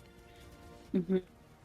He says, I was told about the language of how to decipher it, but if I'm going to go back to the lantern and attune to it, if you want to get the blood, whenever you come back, I will teach you how to decipher it. Can I open the book and see what kind of cipher it's in? Yeah, sure. Open it up. Make an investigation. Investigation. Investigation check. Investigation. Okay. Actually, what languages do you speak? I speak 2. I speak an ancient Arcana tongue and common. Okay. I'm sorry. What'd you get for investigation? Oh, a 7. A 7? Mm-hmm. You're looking at it. You turn the book sideways, turn it upside down. It's some kind of Sanskrit. I don't know. Roll a d4 with it. I think that's gonna fucking help, but we'll do our best. Maybe you get above 10, and maybe that's it. No, it's an 8. Nope. Never mind. One of them looks familiar. The other one, not so much. It's an ancient book of Hecate, not written in her tongue. Okay. Well, that's part of the investigation. So, you can tell it's different languages, like the way it's put together. Shit. What other languages would it be in ancient Greece? Well, that's part of the role. Your response there is exactly what an 8 is. Yeah, she's looking at like, what other kind of languages could this be? Okay. Kiriki will pocket the book. She does not give it back. Oh, okay. You go to take it away, and he's like, I will need that whenever you come back. I'm curious. Thought for later. Come on, Castor. Dog. All right, so Castor the puppy follows. Come on, boy. Let's go. Wait, Castor is a dog? Not today. So Malachi sits in the office, and eventually Gurgurs comes back in there. You see he picks up the lantern and puts it on the desk, and you see he kind of just closes his eyes and puts his hands on it, and you see he starts sweating a little bit, and maybe he twitches from time to time, makes a couple of like wincing noises. But that is all you know, because fuck Malachi. Kiriki does bust back into the office to retrieve Malachi. Okay. Okay, wait, hold on. Order of operations here. Who gets in there first? She does. No, he does. Because Kiriki forgot. So he wouldn't start attuning to it if you're going to bust in there and be like, come on, Malachi. Okay, yeah. After, he gets in there, about a few seconds later, Kiriki, opens the door. Malachi, let's go. So she's waiting specifically till after Gregorus gets in the... You didn't give me the pass. She forgot. Let's put it this way. Kiriki forgot Malachi was in here and came back for the pass to go see that guy. Oh, yeah. Okay. So he stops one of the guards and he's like, give me your pass. And the guard's like, bada, am I fired? He's like, give me your pass. Okay. So he hands him like this little badge. It looks like a flame with a circle around it. Carry this with you. Okay. Malachi steps out of the corner as shadows unwreath around him. Doesn't say anything to Griggers, just looks at him and nods a little bit. You see Griggers almost says to himself, I knew it. As they get out, Malachi is going to look at Kiriki Castor. I'm supposing you discovered that it was Griggers the whole time, and now we're working with him, judging by the fact that he didn't seem all too surprised that I was in that room and that you needed a pass for something, which I'm sure you'll explain in great detail. I explain it in a Kiriki detail. Which means So he gets very- like one sentence. Like one sentence. It's basically, yeah, we need blood from somebody in a blood bank. She just goes, yes. Yes. Castor is actually the one to explain it, not Kiriki. Okay. Well, that's shit. I guess we can't really do anything about that. We need to figure out how to get these demons out of here. Yes. I have a couple ideas. None of them might be good, but I'm right sorry. now. What? We are not skipping over what the worshiper of the dead god has to say about this. I want to know Malachi's opinions on this situation. Oh yeah, that's a As- good point. As they're heading out, I suppose, because he would agree that they need to go get a different blood. He does not want Kiriki to be the next main donation here. Oh, yeah, which reminds me, you lose another hit point. Maximum hit point. Woo! Here's the thing. I understand the necessity of these souls being used to keep this city alive. But there's going to be a critical breaking point. And it's not going to be something we can help. It's going to be among the gods. I know that Hecate and Hades have a working understanding that sometimes she gets the souls and that's her right. But he's only going to let it happen for so long before he's going to intervene, and there's going to be a conflict. We need to figure out how to get these demons away from Corinth before the gods themselves start bickering over these souls. Or, and this is a long shot, but hear me out, what if Kiriki and I reach out to our respective patrons and try to broker a deal between the gods? Hades, the place, has no shortage of already dead souls. Souls that are being tortured and put to use in other ways. If we could somehow bring an understanding between them, souls could be used that are already dead. Perhaps this lantern could be fueled by souls already passed into Hades, rather than ones that are from the living. It would take negotiating with our gods, though, and I don't know how busy they are right now with this conflict keeping everybody in some kind of perpetual war. It's just a thought. I don't believe it's likely to happen, but there's also the thought process that perhaps the souls that have already passed into Hades don't have the same oomph required to keep the lantern lit. There's another thought I had, which is, I'm going to say probably impossible, but also likely detrimental, which is that we somehow managed to convince this lantern to operate off of demon souls, if they have such a thing. The problem with that is we'd have to get the blood from the demons.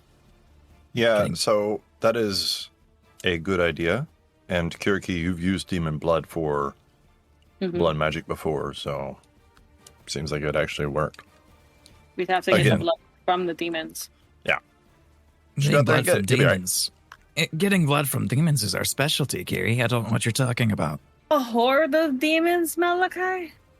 Who are just, festering at the gate like a mob of angry beasts. Sounds like a line of willing participants to me. Like a line of wooden how are you fucking going to get the blood from them? They are pressed up against the wall. You just reach out, cut somebody, and then pull it through. Unless the shield keeps unless their shield keeps the blood out too. I mean, we We could do have- try. We do have the advantage that we can freely go through the barrier and they cannot. If we start siphoning the life away from these demons rather than the people within the city, we've got an unlimited battery because those fuckers aren't going anywhere. Sure. We just have to, one, we can't sit here and do it ourselves. Well, we don't have time. And while There's we're other doing things that, to we be can done. also figure out the, getting rid of the demons. Can't we, with the cooperation of the city, like create a willing force of volunteers that will go out on these missions to bring demons inside the walls? They can't go past the wall. Okay, to go and harvest demon blood from some wayward patrol or other way. I think we should test it ourselves, because it's just it's not so much as the way, cutting the demon and pulling the blood. It is getting people to get up close enough to do it. We are. There are fighters, there are capable people in the city, right, that could help in this. I remind you that our perception of what the power level of these demons are is skewed by the fact that we are heavily gifted by the gods. Right. These normal fighters, these normal warriors would stand no chance against even the lesser of these demons. We've seen it happen before. They're decent enough, but without help, they would be slaughtered pretty quickly. Here's what I propose. We go get the blood from the blood bank, as Malachi called it, and then we go to the wall and see how much demon blood we can get. Sounds Unless like you want a to try working... the wall first. What time is it? Like I looks to the sun. About 2:15. There's the sun. Oh, we got time. We'll go to the demon wall. It's still midday. We've got time. Keep in mind, you don't know how long the ritual takes. Don't. Well, just, I don't want you to wait till the last minute, and then you're like, oh, here it is. And then there's like 30 minutes left, and he's like, oh, it takes an hour, and then Kirky's dead. Just, Well, I don't want that on me. Okay. We'll go to the demon wall. If it's unsuccessful, we'll go gather blood. Before sunset, we'll head to go get blood. Okay. That way we Oops. can get back to him before, let's say, like 8 o'clock. Okay. Oh, God.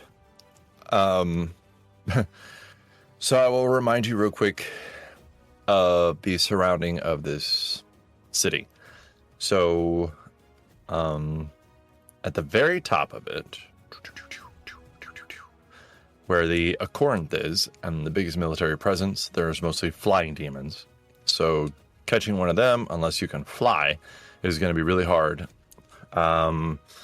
Same thing mostly to the east and west of the city, except for there are harbors. To the west of it is the biggest harbor, the Lekion Harbor. And then to the east is the Cancreai Harbor, and that's the smaller one.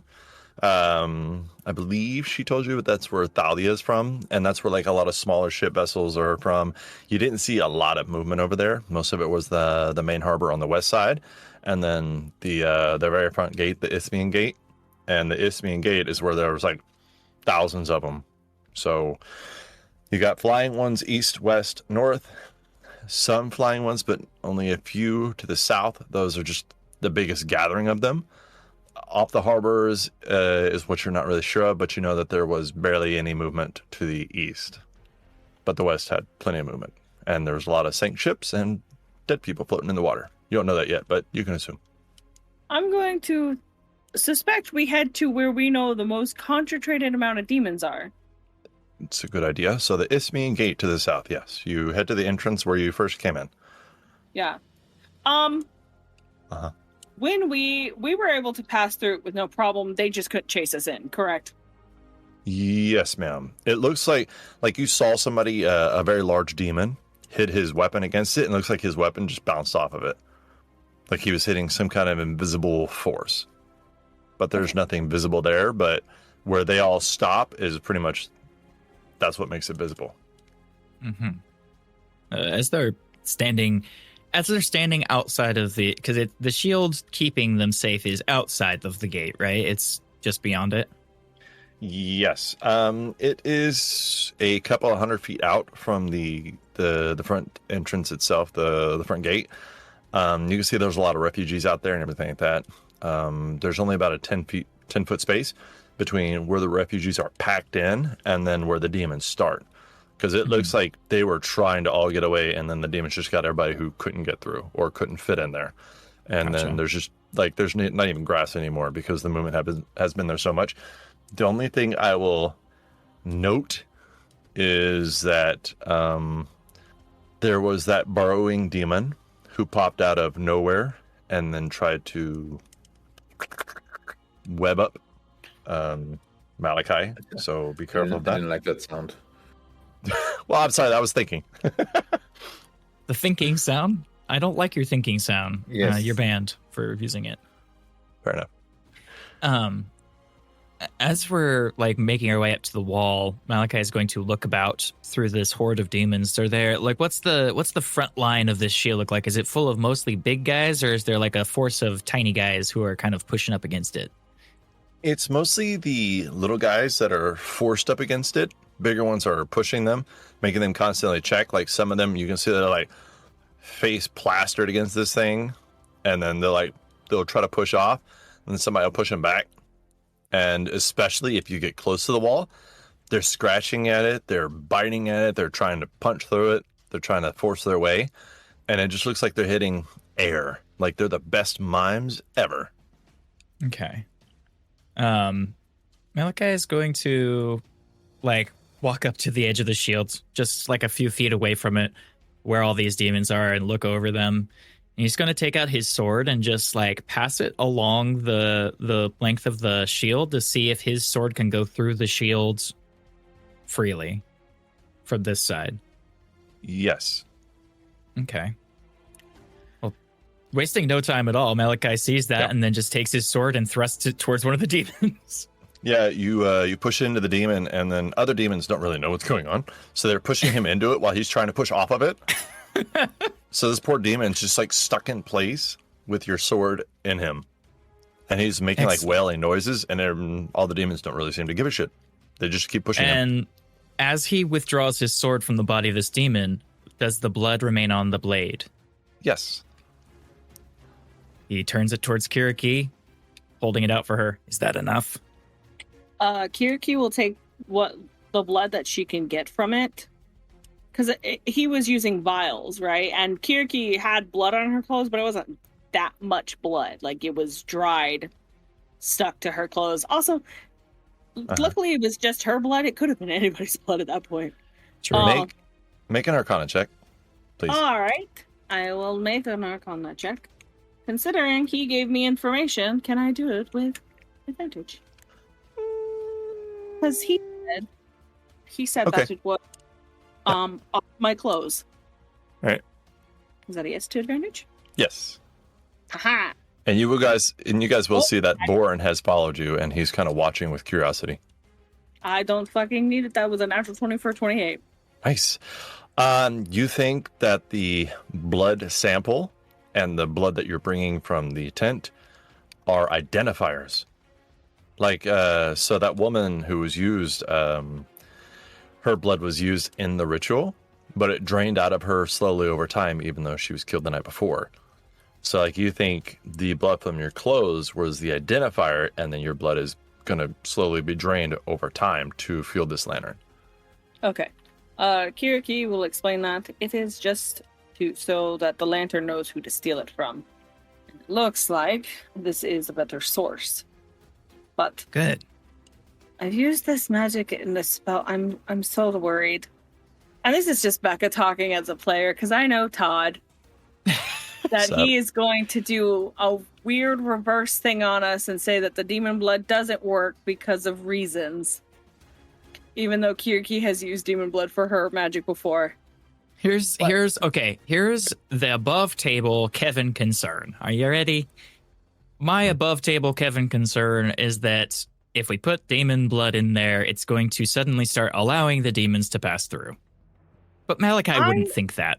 I'm not worried. I'm not worried about that because of the way the item is written. That it is specifically using to block out. I believe it said other planar creatures. Mm-hmm. Along That's those true. lines, right, Todd? Yeah, Yes, ma'am. other extra planar creatures, yes.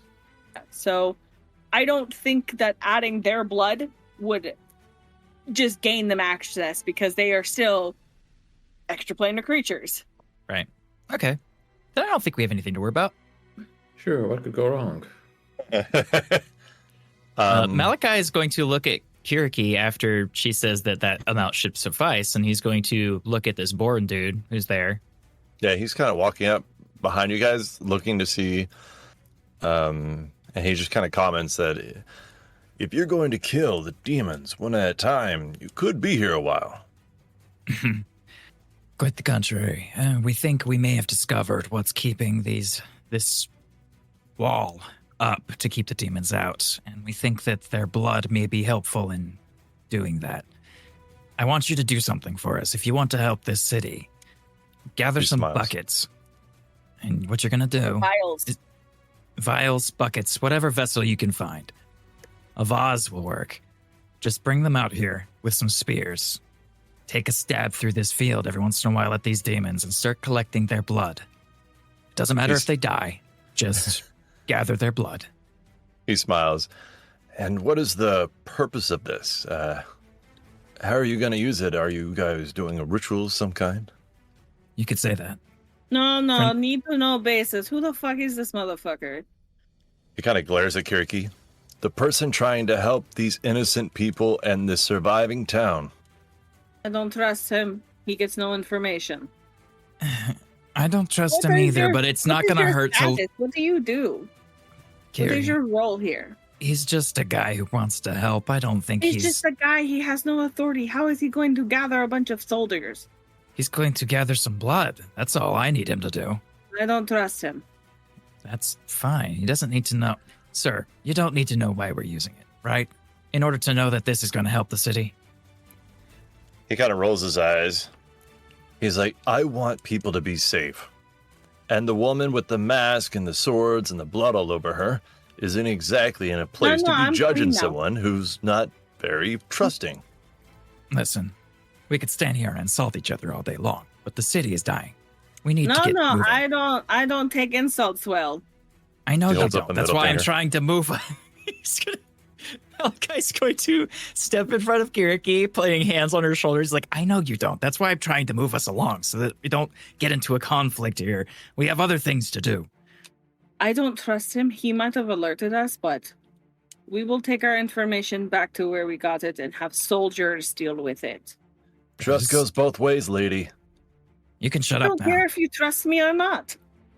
I'm the one trying to help and have been trying to help. You just got here.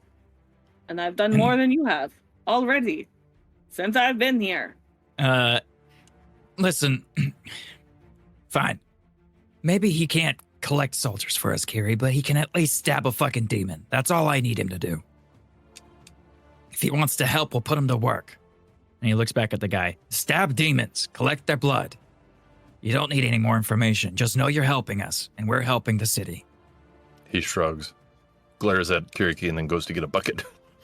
I know we can't trust everybody, but we can get some help, Blood doesn't Kiri. last. There's only you can't just put blood in a bucket and expect it to be fine the next day. The vials is what we need. A random bucket. What if it accidentally has a person's bucket in it? You need to make sure you have it, separate it out. Also trusting, nah. We're going to have to draw some lines here, Kiri. I'm sorry, but we're going to have to ask for some help, and we can't, the four of us. Why would we ask some random man who, yes, of course, told us about it? Why would we ask some random man who has no pool in the city? Because he's following us around and he wants to help. So I'm putting him to use. For information. You don't know if he's a demon or not. Maybe the shape changer ones can sneak through. Who knows? He might be mind controlled for all we know. You know what? I'm just trying to help. I'm just trying to figure out a solution. If you don't like it, then we don't have to do that. But this is the option I'm coming up with. We need to store this blood somehow. Yes, vials can work, but first we have to collect it in a suitable amount. So we'll start with buckets, then we'll put the blood into vials after that. There needs to be some kind of chain connecting this. This has to become some kind of operation. If the city's going to last for a long time, they're going to need to get this streamlined. We can't rely on everything to go without somebody knowing that it's going to happen. Eventually, people are going to ask questions why there's guards at the front stabbing a demon and putting their blood into vials. This guy is a very nosy man. He's going to figure it out, and he's going to want to help anyways. I'm cutting the corner here by getting him involved right away. So If he's collecting information for the demons, then what information has he gained? That stabbing demons and collecting their blood's going to do something. We've given him no more than that. You almost gave more. You turn around and the guy has his sword propped up inside of a demon, and the hilt of it is in the ground, and the blood of the demon is running down the sword, down the hilt, and dripping into the bucket off the hilt guard. And he's just standing there watching it. I was going to tell him that there was a ritual, but not go further than that. Kiriki did take the blood off of the sword and put it in her blood bag. Yeah. Because I had to think about it. I was like, that thing is filthy, and there might be other people's blood, but it's not Kiriki's blood, and it's nobody's alive's blood. So it's fine. Yeah. All right. Yeah, because I can really only take blood from dead creatures, is how her class works. So Malachi's going to draw close to Kiriki just for a moment so that his voice is lowered and only she can hear him, and just say, if this guy turns out to be something nefarious, you can kill him. It's fine. Roll a stealth check, meanie head. Meanie head? That's an 18. You don't think anybody heard? Who cares?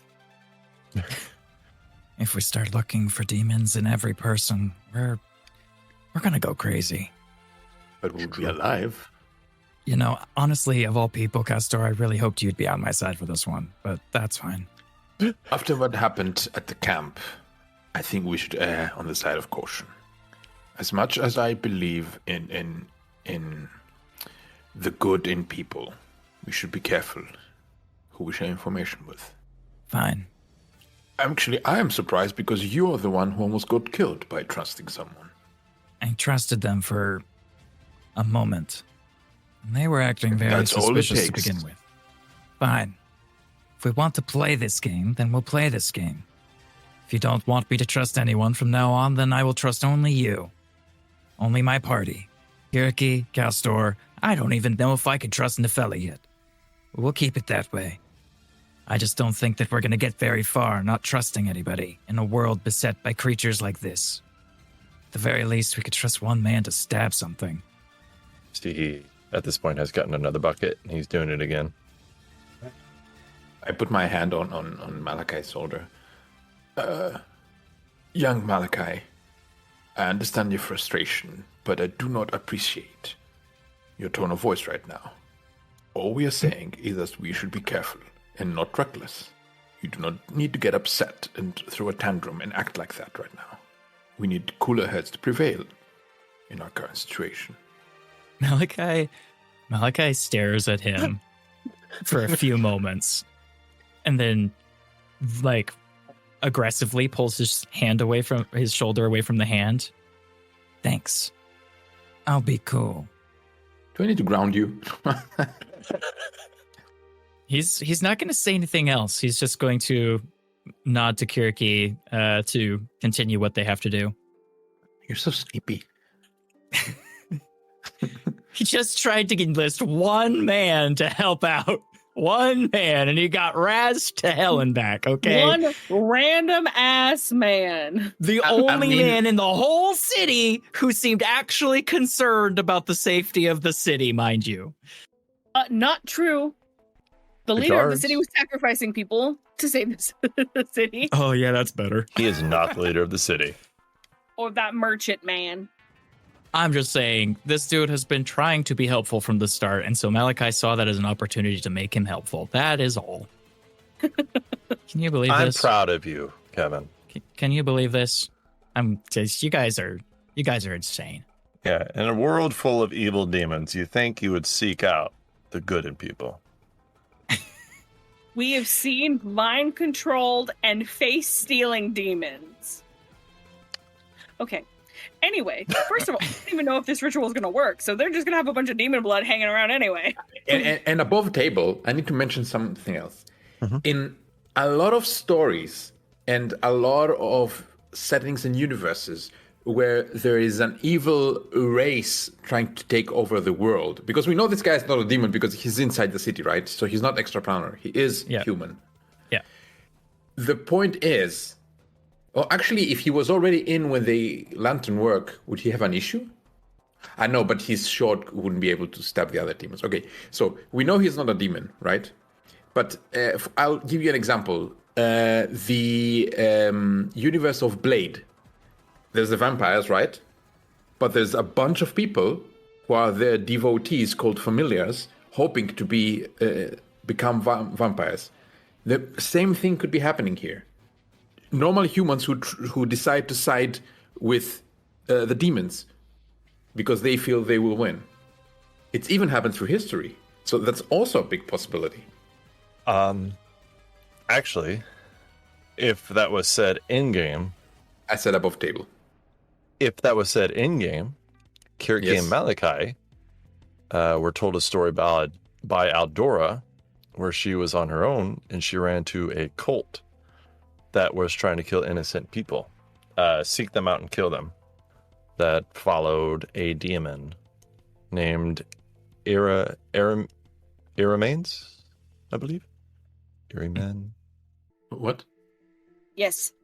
Yes. So Aldora has ran into people like that, like cultists, and then she killed them all. So it's not in the spectrum of fantasy that he could betray us. Maybe this is a me thing. Maybe this is just a hard-headed Kevin thing, but I just don't think this guy's that nefarious. Is it because I he's don't handsome? trust Todd. What the I fuck? trust Todd as far as I can throw him. See, Why are you that's bringing my me into this? problem. You know That's what my makes me problem is suspicious? that I think you two are more suspicious of Todd than this character. What did I do? Exist. But no, think of fair. it this way. This guy has been actively trying to be part of the whole thing, right? He's been That's trying a- to stop it. He's been been trying to trying stop to meddle in it. innocent We don't know if people he's from trying to stop it. dying. He's investigating it. We don't Yeah, know if he's he's- trying to stop it. Also, if he knows that this is the reason the barrier is up and he's trying to stop it, Yeah, I don't know. and also, if you think about it, who in all these crime documentaries, if you watch, how many times does the killer actually try to involve themselves in the search, in the investigation, even if there was no suspicion on them? Him trying to be so active in this makes him even more suspicious.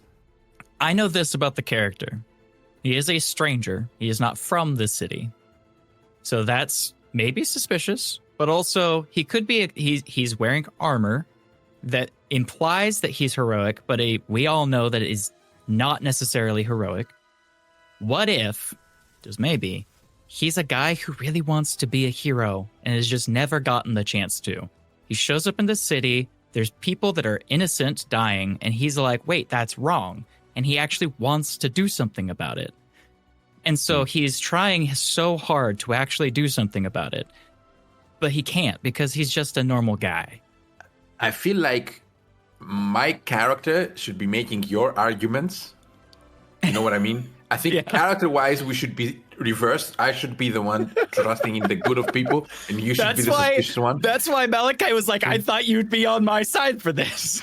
No, but my Demi brain says that there's something really fishy, and it's in character. I justify it by the fact that you got stabbed by those face swappers, whatever. So Yeah. I really, in my journey, starting losing faith in humanity. Yeah. Which is funny because Malachi never had it to begin with, but he's, for some reason, very concerned, very sure that this man is not nefarious. And that's fine. They're not gonna agree on everything. Malachi's just gonna be grumpy about it. I've made my point. Yes. So you guys discussed it so long, he has about 4 buckets that are filled. What a waste. And he's- Kirky is heading back to the thing. The what? To the lantern? Yeah. All right. You guys see the demons are angry at this gentleman and you. They can't get to you, but they're flying overhead, like yelling at you and Abyssal. Like they're the flying like pterodactyl looking ones. So, Castor and Kiriki, they hear the squawking, they hear the shrieking yell. Malachi hears, "Fuck you, human. I'll get you, my pretty." But you guys get back to the Grigorous estate. Some of them hit the dome while trying to follow you, and that hurts. They rub their heads and fly off, giving up. Oh wait, no, I'm sorry.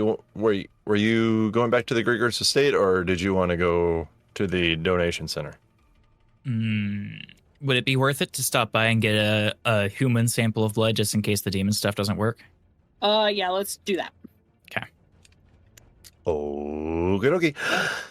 So you guys head to the north side of the merchant quarter after that, and you do come to some gates that lead up the mountain into the Sacred Heights. And it is there that you see the gate is open, but there is a gentleman standing at the very front of it.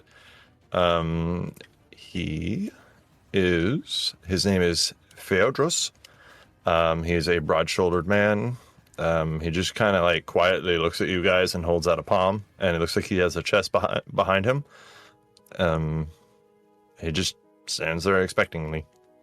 I assume Kiriki's taking the lead on this because she was the one who's given the pass. Yeah, she'll walk up with the pass in hand. Oh, when you do that, he puts his palm down and just moves aside. And you guys step through, and it is busy. Immediately in front of you, you see there's people selling offerings. There's a few animals that looks like they're still alive. There's some that are dead. You see there's people selling flowers, a different kind. The path is stone, and it goes straight ahead, or it curves down to the left, and it goes a little bit downhill, curves to the right, and then to the left again. Looks like there's a few shops down there, maybe a couple of inns. To the right as you walk down, kind of going deeper into this Sacred Heights area. There's more buildings. Most of them are closed tops and everything. You go a little bit downwards, and there's some stone stairs with a statue of Athena to the left of it at the very bottom. You go up these stairs, and there's two walls on either side of you. And there's an entryway kind of right at the top of the stairs, and then one about 50 feet down. And it looks like there is on one side a garden with a statue of Apollo in the very center of it. The statue looks to have a little bit of blemish on it, like it looks different than the Athena statue. And then there is also a statue of Poseidon in the center of this garden. And then to your left is a cistern. It is also walled in, and there are tall guard towers on the outside of the gardens, on the outside of the cistern area. And then going down is what is pretty cool for this area. It is one of the more popular places. It looks like it is a theater. You can see it seats, looks like hundreds of people. There's stairs that lead downward into this theater. At the very bottom of it, there's a stage with what looks like columns and a roofed building, or at least the front side of a building where maybe plays would take place. And there's a stone pathway to the left and the right going around this theater area. The right one goes to a very large tower, and the left one just seems to go around the theater itself. And then you go towards the end of that, and you get to the Oracle Court. And that is where there are many different, smaller minor gods that you can pray to. You can pray to the Fates even. And you get to the end of that area. And then there's some stairs that lead to the big temples. So up here, that's where there is the Temple of Athena, Temple of Apollo, and Temple of Poseidon. Left to right, it is Poseidon, Apollo, and then Athena. And then there's a statue, respectively, of each one of them at the front of their temples. Guard towers behind the temples, from your point of view, left and right. This area is walled, so you see nothing except for flying demons. There's nothing on the other side of the wall, at least that you know of. The bubble probably expands past the wall itself. However, at the top of these stairs, to the left, you do see a tent. The tent itself is kind of like layered cream and blue linen stitched together with geometric Corinthian patterns that are bordered in a silver thread.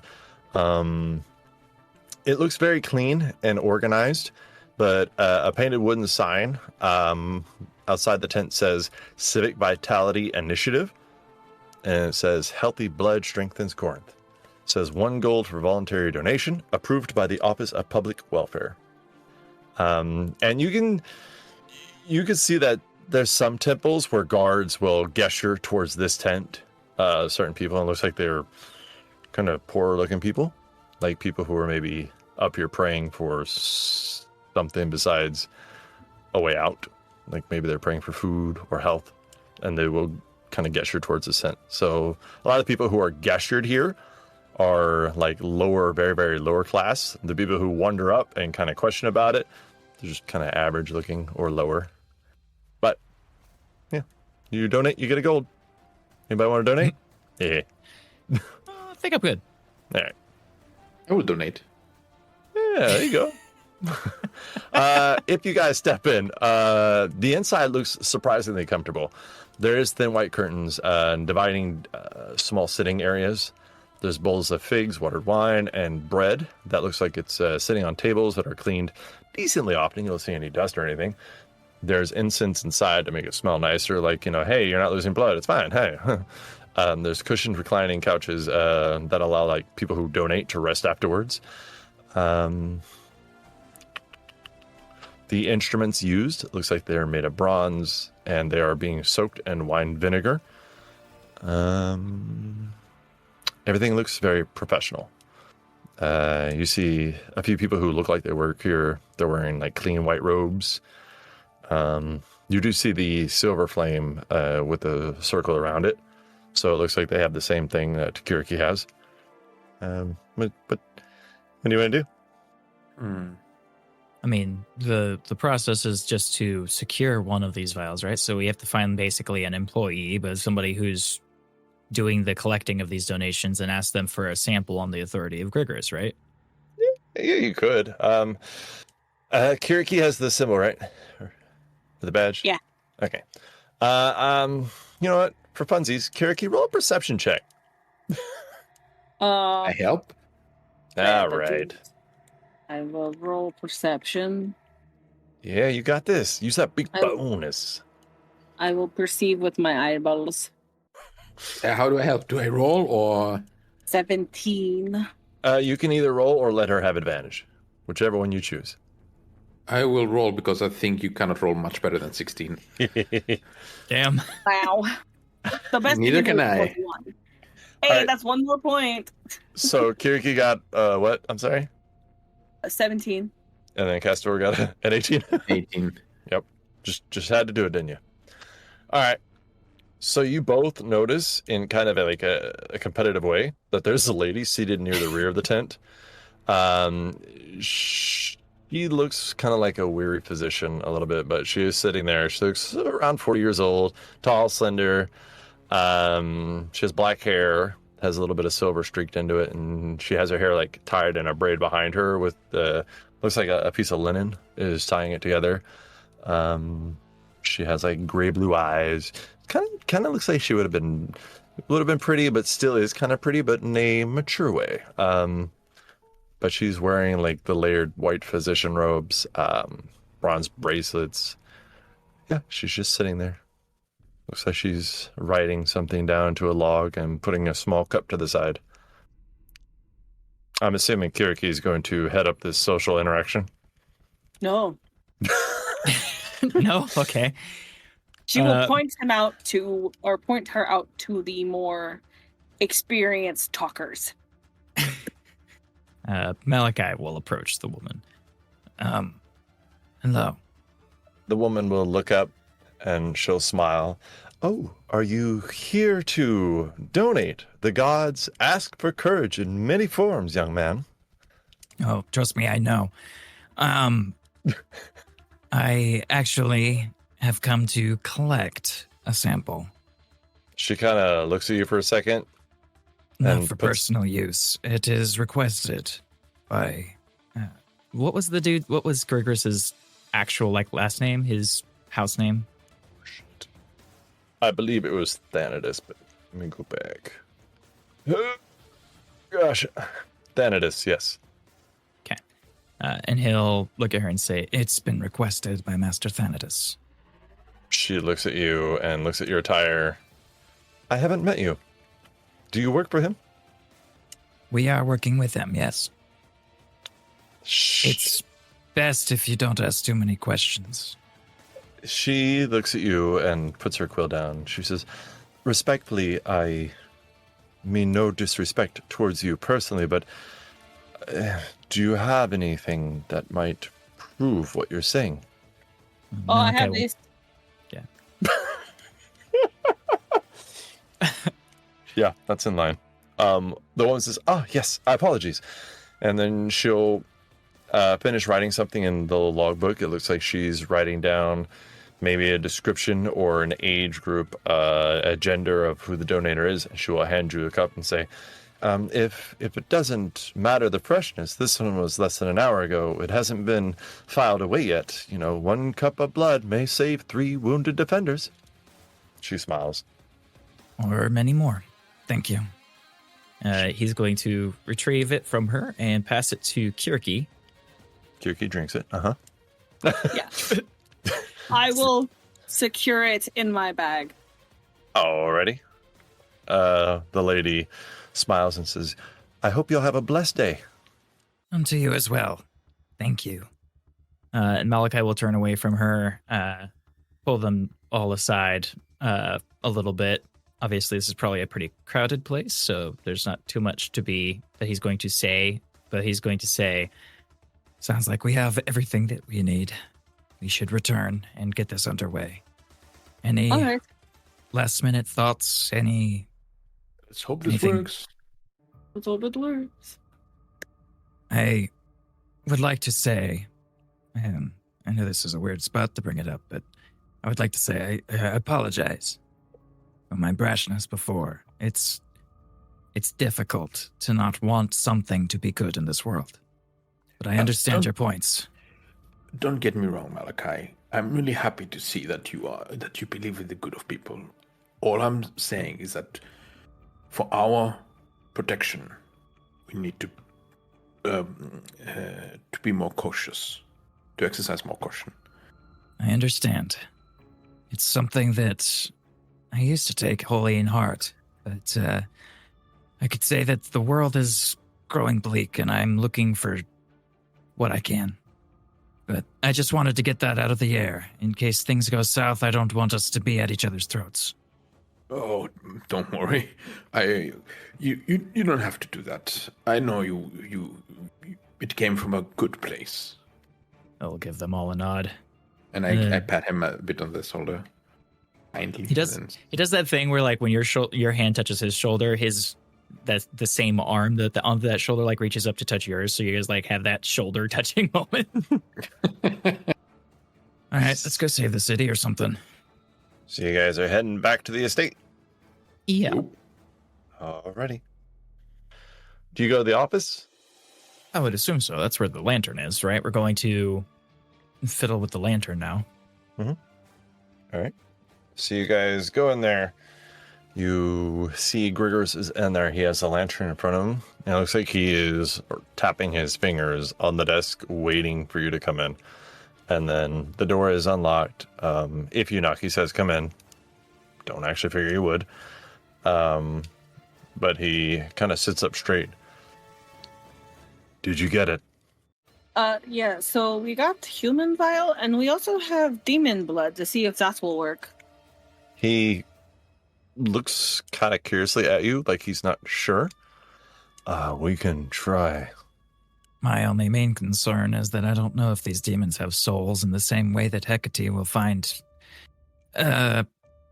appropriate. But Kiri, you would know more than any of us. I don't think it's the soul she's after. It's more of the sacrifice of the body. Well, there's no way to find out unless we try. Which reminds me, hope. One more hit point down. Hopefully, this doesn't do something horrible. But we have the human sample in case. We can hopefully get it back up if something drops. He nods. This is only the second time I've ever replaced someone's name in here, so You'll have to bear with me. And he kind of looks at Kiriki and he goes around the chair or goes around the desk and he pulls a chair to the other side of it and he sets the book sideways so that they can both read it. He sits on the side that he was on. He gestures for her to sit down across from him. She will stand awkwardly hovering. This takes about an hour.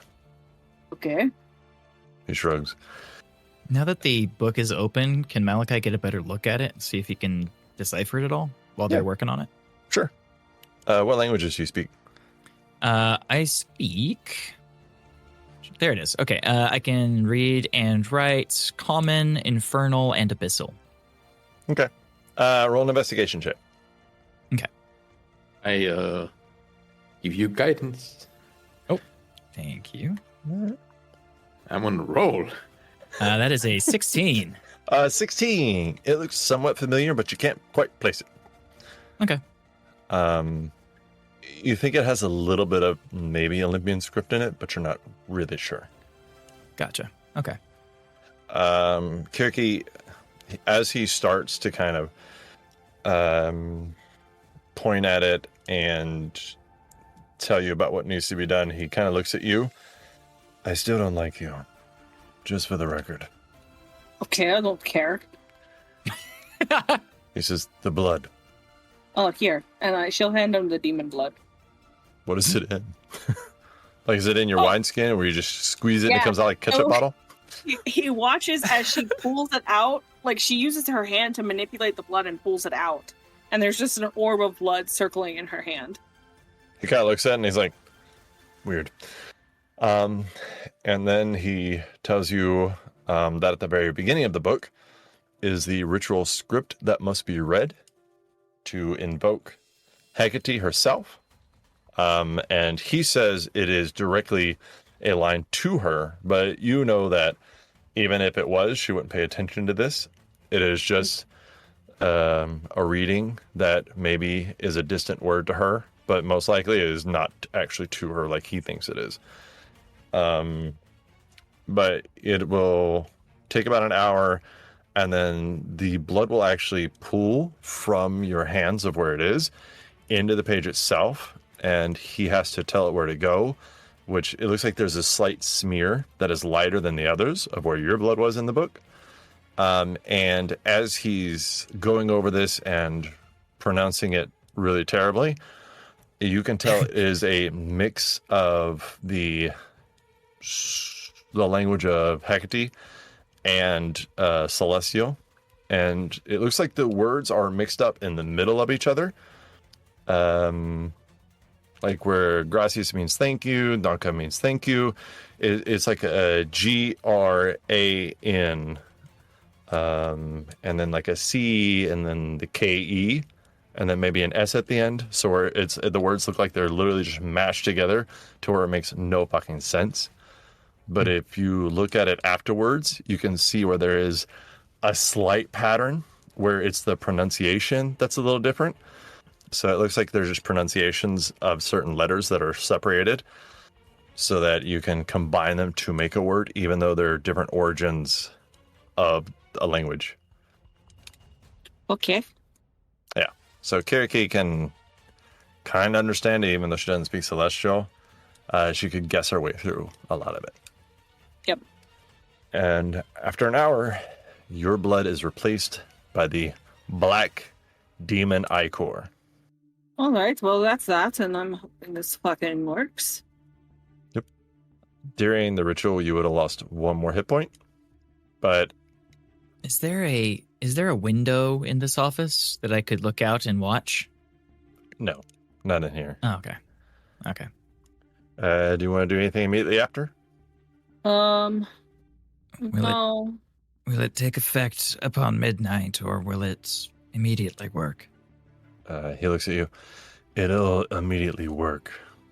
He kind of shrugs. We shall know immediately whether it does. And Malachi is actually going to just step out of the room, go out towards a courtyard or something like that to watch the skies, because there's so many flying demons. He's going to watch to see if any of them are reaching into the city right away. All right. And Castor, you will notice that the wick at the very tip of it goes black instead of a darker red. I assume you all notice that? But not Malachi, because he fucked off. And then she's looking at the book, so that's why I went directly towards you. All right. But yeah, I mean, if anybody looked, they would notice, yeah. But Malachi, you see 5 minutes, 10 minutes, 15 minutes. No demons get through. But you do see one, at one point, swoop down, hit an invisible barrier, and go back up. Now, we know that it'll affect the demon right away, but it doesn't affect the barrier right away because Kiriki attuned to it in the barrier state. Mm-hmm. So we'll have to wait until midnight to see if the barrier gets affected. So all you did here was replace the blood with Kiriki. So the barrier is not fed for tonight. All you did was take Kiriki out of the book. So we still need to get more blood for tonight. Yep. Okay. And I guess this is more of a question that they would have to ask, not Malachi or anything, but does it have to be different? Does it have to be a different person each time?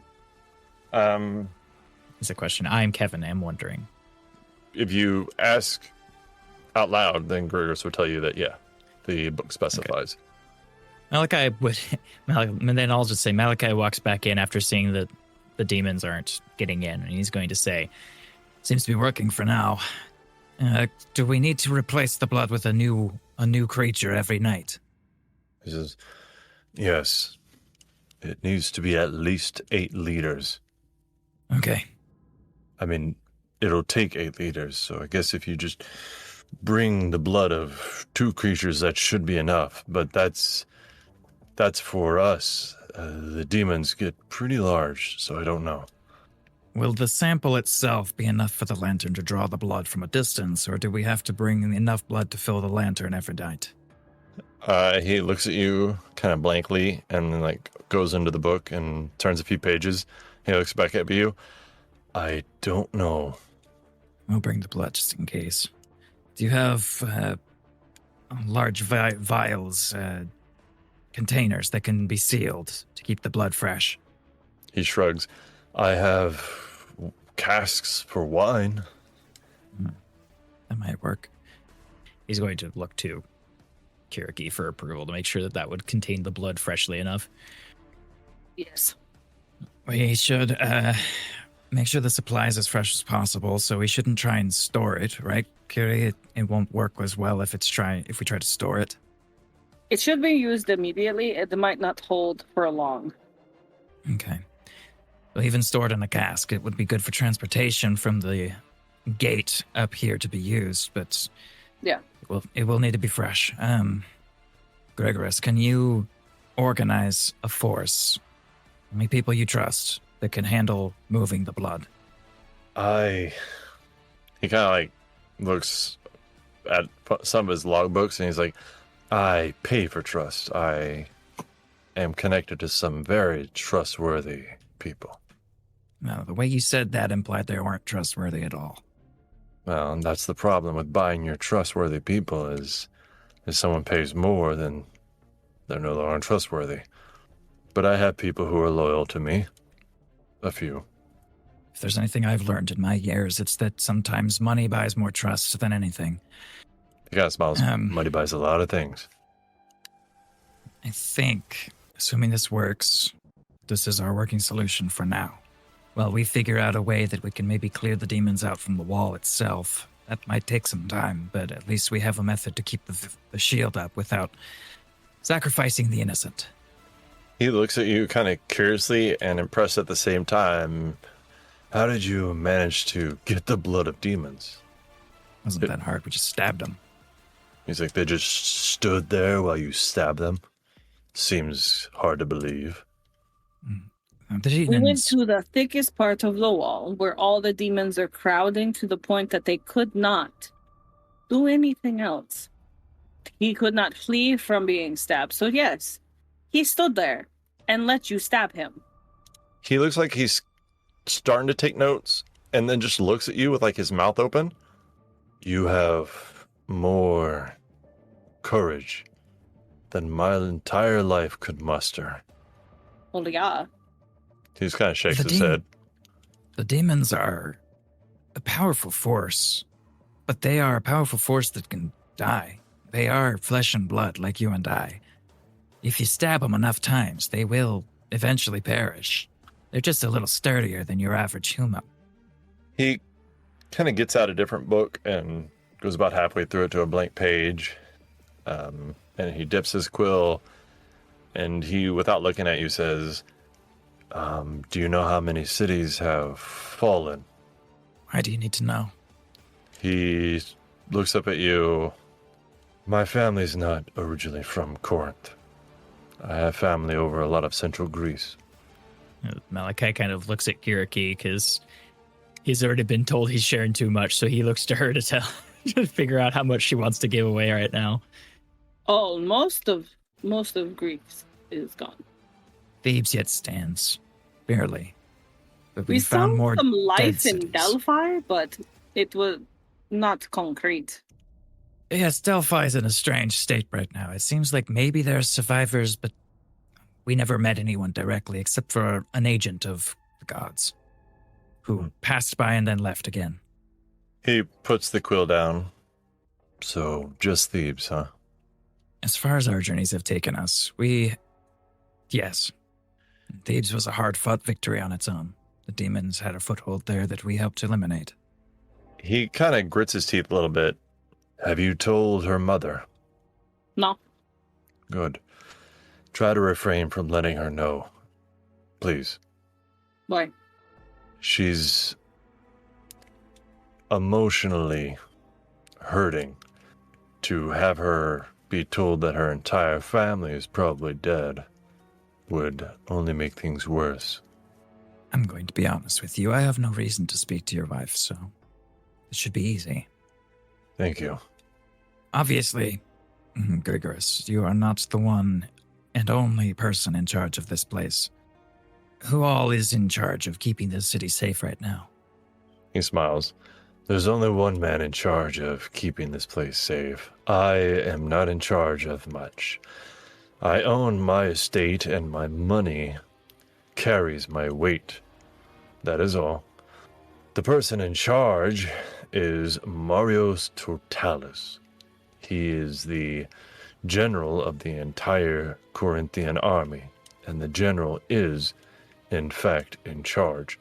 There is a seat, a council, a ruling body. It's called the Golden Assembly. That is what I am part of, and I have a say in the things that go on. But when it comes down to it and a decision must be made, then it goes through Totalis. We don't have a plan just yet. We'll need to confer about that. But if we need to get an audience with Totalis, could you arrange that? Yes. Say the word and it will be done. Good. He looks over at Kiriki. This obstacle has been handled for now. We should probably return to our room and discuss further. All right. I'm just worried that, What's the matter? I just hope it works.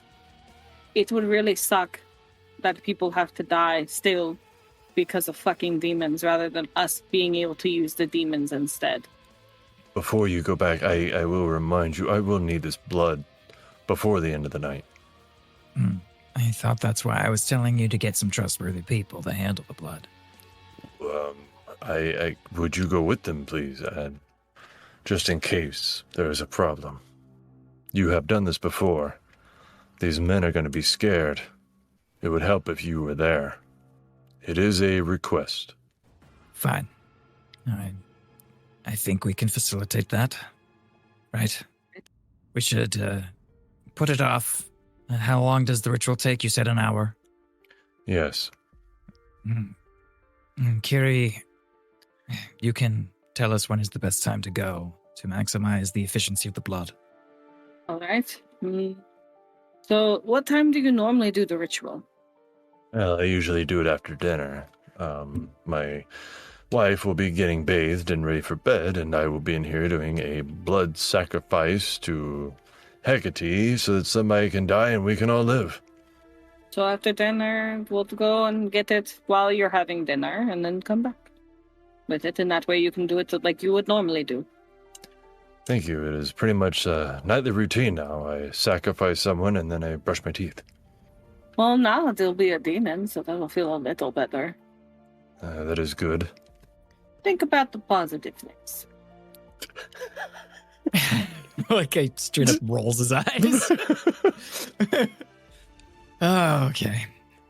And then I suppose they will. I don't know if Becca, if you had anything you wanted to do before we just wait for them to head out and help these guys collect some blood. Nope. They'll hang out until it's about dinner time and then head out with whoever he sends. I don't know how he gets us in touch with his trusted group of blood siphoners. He will have 3 guards. They look a little nicer dressed, like they are maybe his personal guards. He will tell you that they are the guards who guard his master's suite and his wife, and they will be going with you. Okay. You lead them. They don't seem scared as much as they are suspicious of the whole thing and a little hesitant. But when you do get to the front of the gate, you can see that there's probably about 8 buckets, and they're all full. And it looks like Bourne is sitting down eating some bread, with his sword leaning up against a wall beside him. And you guys walk by, and he just waves and points at the buckets and continues eating. The 3 men go with you. Malachi leans over as soon as he sees him. So, like, while we're still a ways out, he leans over to Kiriki and says, I thought it was a solution, but are those buckets of blood actually going to be useful to us? That guy did? What? That the guy made up? Yeah. Well, probably not. Okay. At least it keeps him busy. He thinks he's helping. Yeah. I don't remember the answer here. Did you want to take wine casks that are used for fermenting to carry blood? Yeah. Okay, then they'll bring carts and two wine casks that could easily carry way more than 8 liters. But okay, it'll be plenty. And then they will listen to y'all's instruction, and unless you want to do it yourself, they will stab the demons, be really surprised the demons are literally pressing themselves to death, and then just kind of start joking about it, making fun of the demons, and then like a demon will roar, and they'll jump a little bit, and they'll stop joking for a little bit. I'm not scared. Malachi doesn't really show much of he doesn't like pay attention to the way they're reacting, and unless they're like actively showing fear and they're like backing away, and then he'll just encourage them, just saying like, they're helpless, don't fear them, just continue stabbing. One of them will ask you while they're like filling up the cask, like maybe holding it, leaning over so that it drips into the top of the cask before they put the cork back on it. He'd be like, so what happens if the whatever fails and it stops? What do you mean, what happens? You fight for your fucking life. He like looks around outside this area where there's like thousands of demons, and he just looks back at you. Okay. You only got 2 options if that happens. You either die honorably or you die like a bitch. Which would you prefer? He kind of looks at you and nods his head, and he's like, I would like to die honorably. That's what I thought. Now keep stabbing. All right. You guys fill up 2 casks. It's easily 16 liters of blood. The demons are pretty plentiful. They pull the cart, go back to the estate. Takes a while, but you eventually get back, and you take these casks to the front of the office, kind of have them on one end and roll them in by just kind of roll them on one side a little bit tilted in order to get them on one wall of the office. And he performs the ritual, and then I'm assuming you guys wait it out. Yeah, we very much want to make sure that this works before we commit to anything. Yeah. So, Kiriki in there, Malachi in there, the guards leave. They don't need to be part of this. They don't need to know what's going on. They don't need to know anything. Grigor just dismisses them afterwards. And Grigoris, he kind of takes that sample, and you can see the samples are in the logbook like they were when Kiriki's blood was in there.